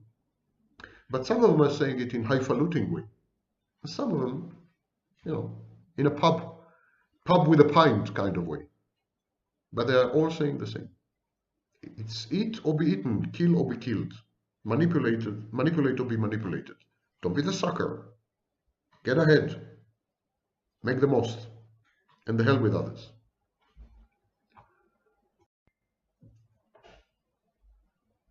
So many women are asking to interview me lately that I'm beginning to seriously consider the possibility that I'm actually a desirable man. Well, talk about delusional disorder. My name is Sam Vaknin. I'm the author of Malignant Self-Love, Narcissism Revisited, and I'm a professor of psychology. And today we are going to discuss a very intricate problem. For those of you who are my students, this is within the unit on presentation, intake interviews, and what was the last part? Presentation, intake, and presenting signs and symptoms. Okay? So, here's the question. Even skilled diagnosticians, therapists, psychologists with decades of experience in institutional settings find it very difficult to distinguish between psychopathy, autism, schizoid personality, and PTSD or complex PTSD. Let me repeat: psychopathy, the extreme form of antisocial personality disorder, Autism Spectrum Disorder, schizoid personality and schizoid personality disorder, and complex post-traumatic stress disorder, or straight out post-traumatic stress disorder. People with these problems present so identically that in the intake interview, the first time the therapist or the diagnostician comes across the patient or the client, it's very difficult to tell them apart. Now, we already know that people with borderline personality disorder, emotional dysregulation disorder, people with this disorder are actually indistinguishable from secondary psychopaths when they are exposed to stress, humiliation, and rejection. So there is a confluence or a convergence between borderline personality disorder and secondary factor 2 psychopathy. But we are talking about factor 1 psychopathy, the classic psychopath, the animal, the beast, the monster, in short, me. Factor 1 psychopath, someone with autism spectrum disorder, mainly high-functioning autism, or formerly known as Asperger, level 1 autism, Asperger's disorder, schizoid personality and personality disorder, and complex trauma. How do we tell them apart? All four conditions present the same. In all four conditions, there is extreme reduced affect display. Now, reduced affect display is a fancy name because we psychologists, we like fancy names. It gives us the illusion that psychology is a science. So reduced affect display simply means not showing emotions, flat affect, not displaying any emotional reaction to past events, to present occurrences, to future catastrophizing or speculations. No emotions, no display of emotion. A flat presentation of emotions and a flat presentation of personal experiences. These people describe the most harrowing, most traumatizing, most exceptional, most extreme situations, and you don't see a hint of a flicker of anything resembling an emotion on their faces. This is a poker face. And there is reticent self-disclosure. It's like pulling teeth talking to these people. They refuse to kind of come clean. They refuse to share, confess, admit. They refuse to talk. It's very, very difficult to get these kind of people, these kind of patients or clients, to actually talk about their lives, what had happened, how they had felt, what led to these events, and how did they extricate themselves, and how do they feel about these occurrences nowadays. They absent themselves. They shut themselves off. You can see the curtain falling. You can see there's nobody there suddenly. When you try to talk to them about emotions, about personal experiences, When you try to kind of coerce them or convince them or cajole them into self-disclosure, they become reticent, reluctant, and their body language changes. It becomes very defensive or very aggressive or both. And this is common to all 4 types, including survivors of trauma and including survivors of complex trauma, complex post-traumatic stress disorder. So the first thing we see when such a patient or a client enters the clinic, the first thing you see is the body language. And the body language is, again, very defensive and very aggressive, a bizarre mixture, kind of passive aggression. And the second thing you see is that when you try to talk to them, they shut off, they vanish, they absent themselves. And the third thing you see, they refuse to talk about emotions, personal experiences. They refuse to self-disclose, and they refuse to attach emotions to anything they divulge on their personal histories. All 4 types of patients also use language in a highly idiosyncratic way, in a special way. Narcissists abuse language. Narcissists leverage language as a weapon. They use language to befuddle, to confuse, to gaslight. So they abuse language. But psychopaths, people with autism spectrum disorder, schizoids, and victims of trauma use language not in order to obtain any goal or to score points, as the narcissist does. They simply corrupt language. They undermine language. They render, it's like their language festers. It's like it became infested or infected with something. First of all, they are likely to use a very vulgar type of language, you know, with obscenities and profanities and so on. The language is likely to be putrid, as though it's rotting from the inside. They're likely, whenever they try to communicate something, which is very rare, or if they have to respond to the therapist or the diagnostician or the psychologist, for example, in court mandated evaluations, they tend to play with language. They tend to become a bit ambiguous and equivocal. If you ask them, did you do this and this? They're going to say, how do you define doing this and this? Or they're going to answer in a way which is essentially hair-splitting and nitpicking, wiggling their way out, finagling their way out of conundrums and predicaments using language. Language is their exit strategy. They think that if they can redefine and reframe situations, behaviors, and traits, they're scot-free, they're home free. It's like Monopoly game. They're playing a game all the time, and you can feel it. Their language is a gambit, like in chess. So it's very ambiguous and very equivocal, and leaves place for vagueness and kind of finagling and wiggling. The language is non-committal. It's clinical. It's impersonal. They're likely to describe the most terrifying, traumatizing, horrific experiences in very, very impersonal and clinical terms, as though they were talking about a third party and making clinical observation for some medical chart or some paper about to publish in an academic journal. They corrupt the language and they render it circumspect and cynical and cold and detached. And so this is the fourth thing you notice, the misuse of language. All 4 types of patients, the psychopath, the autism, the autist, the schizoid, and the traumatized victim, trauma victim, all 4 types of patients are inaccessible. You feel that there's a kind of transparent partition that you cannot penetrate. They look at you, they're watching you, and you're watching them through a glass darkly. There's something standing between you and them. It's ephemeral, it's ethereal on one hand, but on the other hand, it's very real, and it tends to regenerate all the time. The more intimate the conversation becomes, the more the clinician tries to broach difficult topics, painful topics, or threatening topics, the more the partition solidifies, becomes thicker.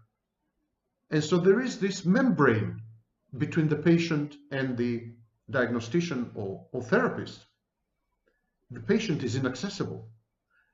The client is sealed off from the world. When you talk to a psychopath or trauma victim or a schizoid or an autistic person, you feel that he is ensconced and cocooned in his own tiny bubble of a universe, drifting away from you. Never mind how desperately you're trying to reach out and hold on to them. They're out of grasp. They're like slimy goldfish. You can never get hold of them. You cannot nail them down. You cannot get them to commit, even linguistically. And so they're sealed off.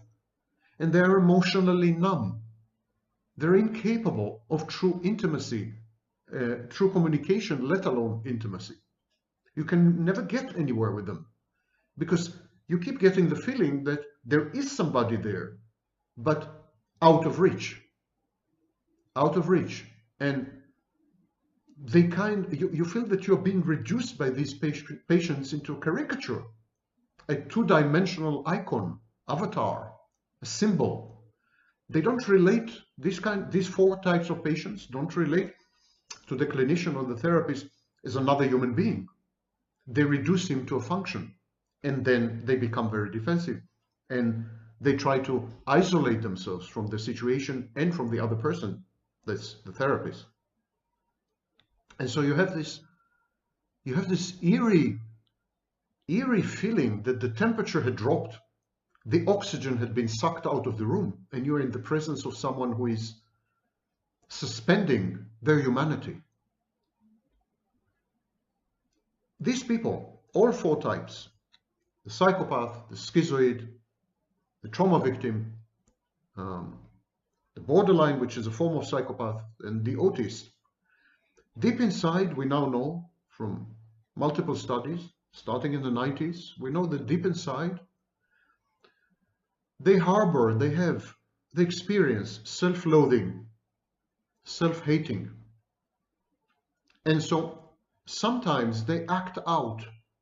They act out by becoming self-defeating or self-destructive or self-trashing or aggressive or passive-aggressive. And so even the schizoid, who is utterly detached, ostensibly, from the outside world, happy in his own nest, in his own den, happy, thriving in his solitude, even the schizoid actually has moments of rage and acting out and reaching out, desperately trying to connect. Actually, the prevailing theory of schizoid personality is that the schizoid defense is an attempt to maintain object relations, an attempt to maintain relationships with other people by somehow rejecting them, by somehow isolating them. Because even rejecting someone, even isolating yourself from someone, is a form of connection. So it's one step removed from psychosis or schizophrenia. That's why it's called schizoid, almost schizophrenia. So even the schizoid has these moments of rejecting others, sometimes aggressively rejecting others, especially when he feels uncomfortable or discomfited by the presence of others, when he feels overwhelmed. And so all these four patients are self-destructive, and all of them act out one way or another. The psychopath is defiant and contumacious and reckless and impulsive. Borderline, of course, when she becomes a secondary psychopath. The trauma victim is dysregulated, heavily dysregulated emotionally. She has typically mood lability. And I'm saying she because majority of victims of complex post-traumatic stress disorder are women. Not all, but a majority. Now, one thing, so to summarize this part, as a clinician, as a diagnostician, as a therapist, there's a conundrum. How to tell these apart? Of course, you wouldn't treat a trauma victim as you would treat a psychopath. You wouldn't administer the same techniques to a borderline as you would to an autistic person. And definitely you would not try to treat someone with autism spectrum disorder as you would someone with schizoid personality disorder. These are seriously different problems, issues in mental health. and they require totally different approaches. It's very dangerous to misdiagnose. And misdiagnosis is very common in clinical practice, precisely because all the presenting signs and symptoms on the face of it, and initially, sometimes for 5 sessions, 10 sessions, they seem to be the same. Only when you delve deeper, you begin to discover differences. For example, attitude to sex and intimacy. The psychopath's attitude to sex and to sexuality, the psychopath's psychosexuality, is very unique and is not typical of the schizoid, of the trauma victim, the borderline, and definitely not of someone with autistic personality, autistic disorder. So the psychopath, first of all, makes a distinction between sex and intimacy. There's the Madonna whore complex, which also applies to narcissists. The psychopath is very likely to regard his sexual partner, even his long-term sexual partners, as intimate. He doesn't do intimacy at all, not with his sexual partners, not with anyone. So consequently, his sex is devoid of intimacy. Even when it looks outwardly as intimate, it's not. Psychopaths regard their bodies as dispensable, disposable objects. So they trash themselves, they self-trash sexually. It's very common for a psychopath to engage in very extreme sexual practices, reckless or not. Sexual practices which objectify his or her body. Sexual practices which trash the psychopath, disrespect his boundaries, physical or otherwise. It is only in sex that the psychopath allows himself to be abused, in effect, by his sexual partners. So they regard their bodies as a kind of coin or commodity. They leverage their bodies, the psychopaths leverage their bodies and use them to obtain goals. The goals could be instant gratification, satisfaction of an impulse. Harvey Cleckley said in his famous Mask of Sanity, the masterpiece, Mask of Sanity, Harvey Cleckley said that in 1942, that psychopaths, the sexual activities of psychopaths are like scratching your back. He said that psychopaths act on a whim. They rarely have any deep motivation to engage in sex. They engage in sex because they want to scratch their backs. It's just an impulse, an itch. They scratch the itch. So sex for them is utterly meaningless. Their bodies are utterly meaningless. Actually, in the psychopath's life, everything is meaningless.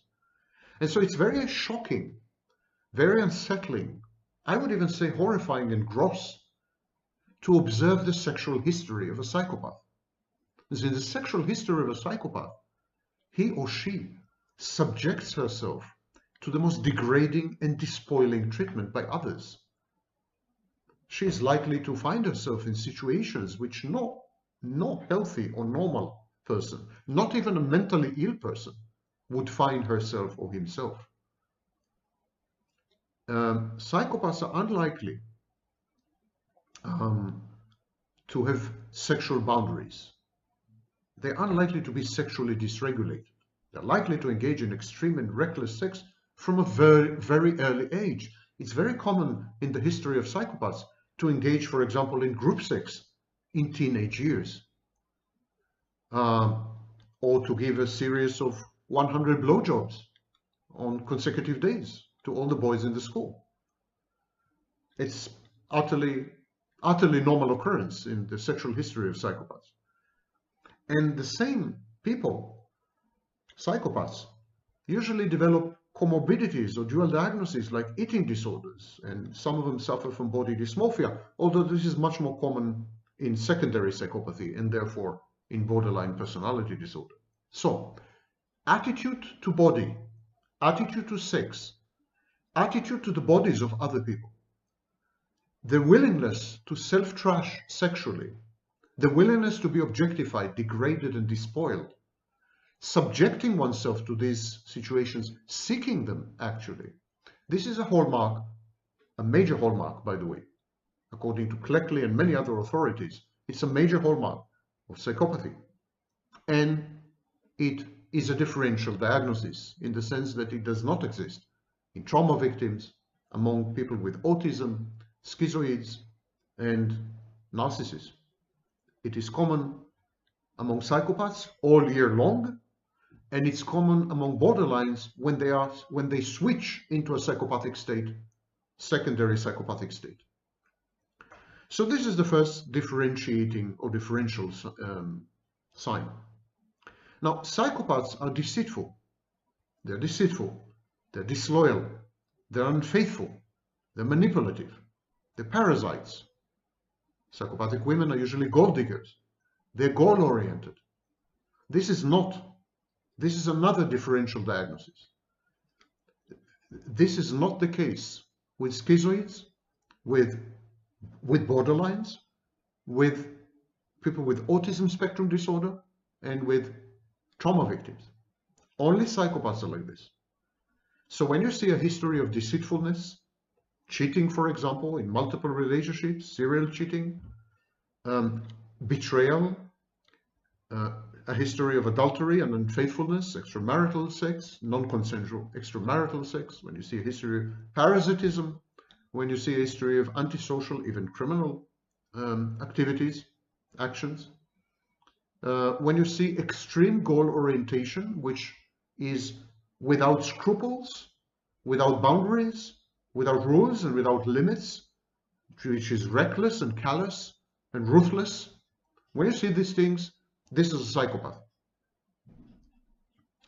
Finally, a psychopath is likely to be very devaluing and humiliating of others. Psychopaths hold everyone in disdain and contempt, which is not the case with the narcissist, by the way.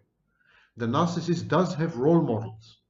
The narcissists tend to adopt public intellectuals, important politicians, footballers, you name it. He tends to adopt public figures and idealize and idolize them. This is not the case with the psychopath. The psychopath holds everyone, and when I say everyone, I mean everyone, in disdain and contempt. So psychopaths are compelled, it's almost compulsive. They're compelled to devalue you, to humiliate you, and this is apparent and transparent in the therapy setting, where the psychopath embarks almost immediately on doubting the therapist's credentials, experience, knowledge, intelligence, wisdom, etc., etc. Devaluation and humiliation, degradation and despoiling of other people are psychopathic acts when they are indiscriminate and when they don't target only specific individuals like intimate partners. Psychopaths are also very hypervigilant and very paranoid, much more so than trauma victims. Much more so than trauma victims. So when we see someone who is viciously contemptuous, disdainful, hatefully devaluing, totally hypervigilant and paranoid, that's likely to be a psychopath, not a trauma victim. The etiologies of this identical presentation, the etiologies couldn't be more different. And this is why it makes it crucial. It's crucial to apply the differential diagnostic signs and symptoms and criteria that I've just described. Because if you get it wrong, you can, as a clinician, as a therapist, you can wreak havoc and create enormous damage. The etiologies of these four groups or classes of disorders is very different. The psychopath has no empathy. He has no positive emotions. The narcissist has no access to his positive emotions, but he does have positive emotions. The psychopath does not have positive emotions. There's nothing to access, nothing there. He has no empathy. He has nothing to report. His self-reporting is denuded, minimal, or sometimes non-existent, not because he is playing mind games, or not because it's a power play, although they're prone to both. It's because he has nothing to report. There's nothing there. So the psychopath is goal-oriented. He defines himself via his environment. he derives his identity from his actions and from his environment, and this is why his goal orientation is extreme.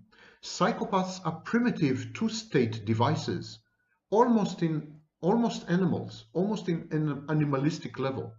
Feel good, feel bad. So they're two-state device. They mimic humans because they're great mimics. They have thespian skills, exactly like the narcissists. But it's mimicry. It's not real. The etiology of the psychopath is severe damage, probably cerebral, probably brain damage, to the ability to experience empathy or positive emotions. That's the root of psychopathy, in effect. The autistic person is oblivious to social and sexual cues. He cannot read other people. He cannot read their body language. His thinking is concrete.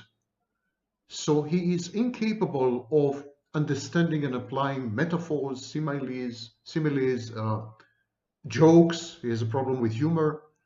So his language is very concrete and very simplified. It's a dictionary language. It's like it's a walking, talking lexicon or dictionary.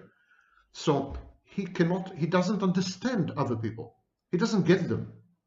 He has no clue. He's clueless. And this renders his reactions weird, even antisocial sometimes, unintentionally. The autistic person is reluctant or unable to verbalize his internal world, his inner world. And that is partly because this inner world overwhelms him, and partly because he's been rejected all his life, owing to anticipated rejection. He doesn't want to expose himself. He doesn't want to be mocked, shunned, ostracized, ignored, punished. The schizoid just wants to be left alone. That's all he wants. He is incapable of strong emotions. He is incapable of intense experiences. The schizoid flatlines into solitude. The schizoid's solitary confinement is his comfort zone. It defies belief because we're all social creatures, even narcissists, even psychopaths, but not the schizoid. He thrives when he's alone. And the survivor of trauma, she represses, she numbs her emotions because she finds her emotions and the memories that are attached to these emotions threatening.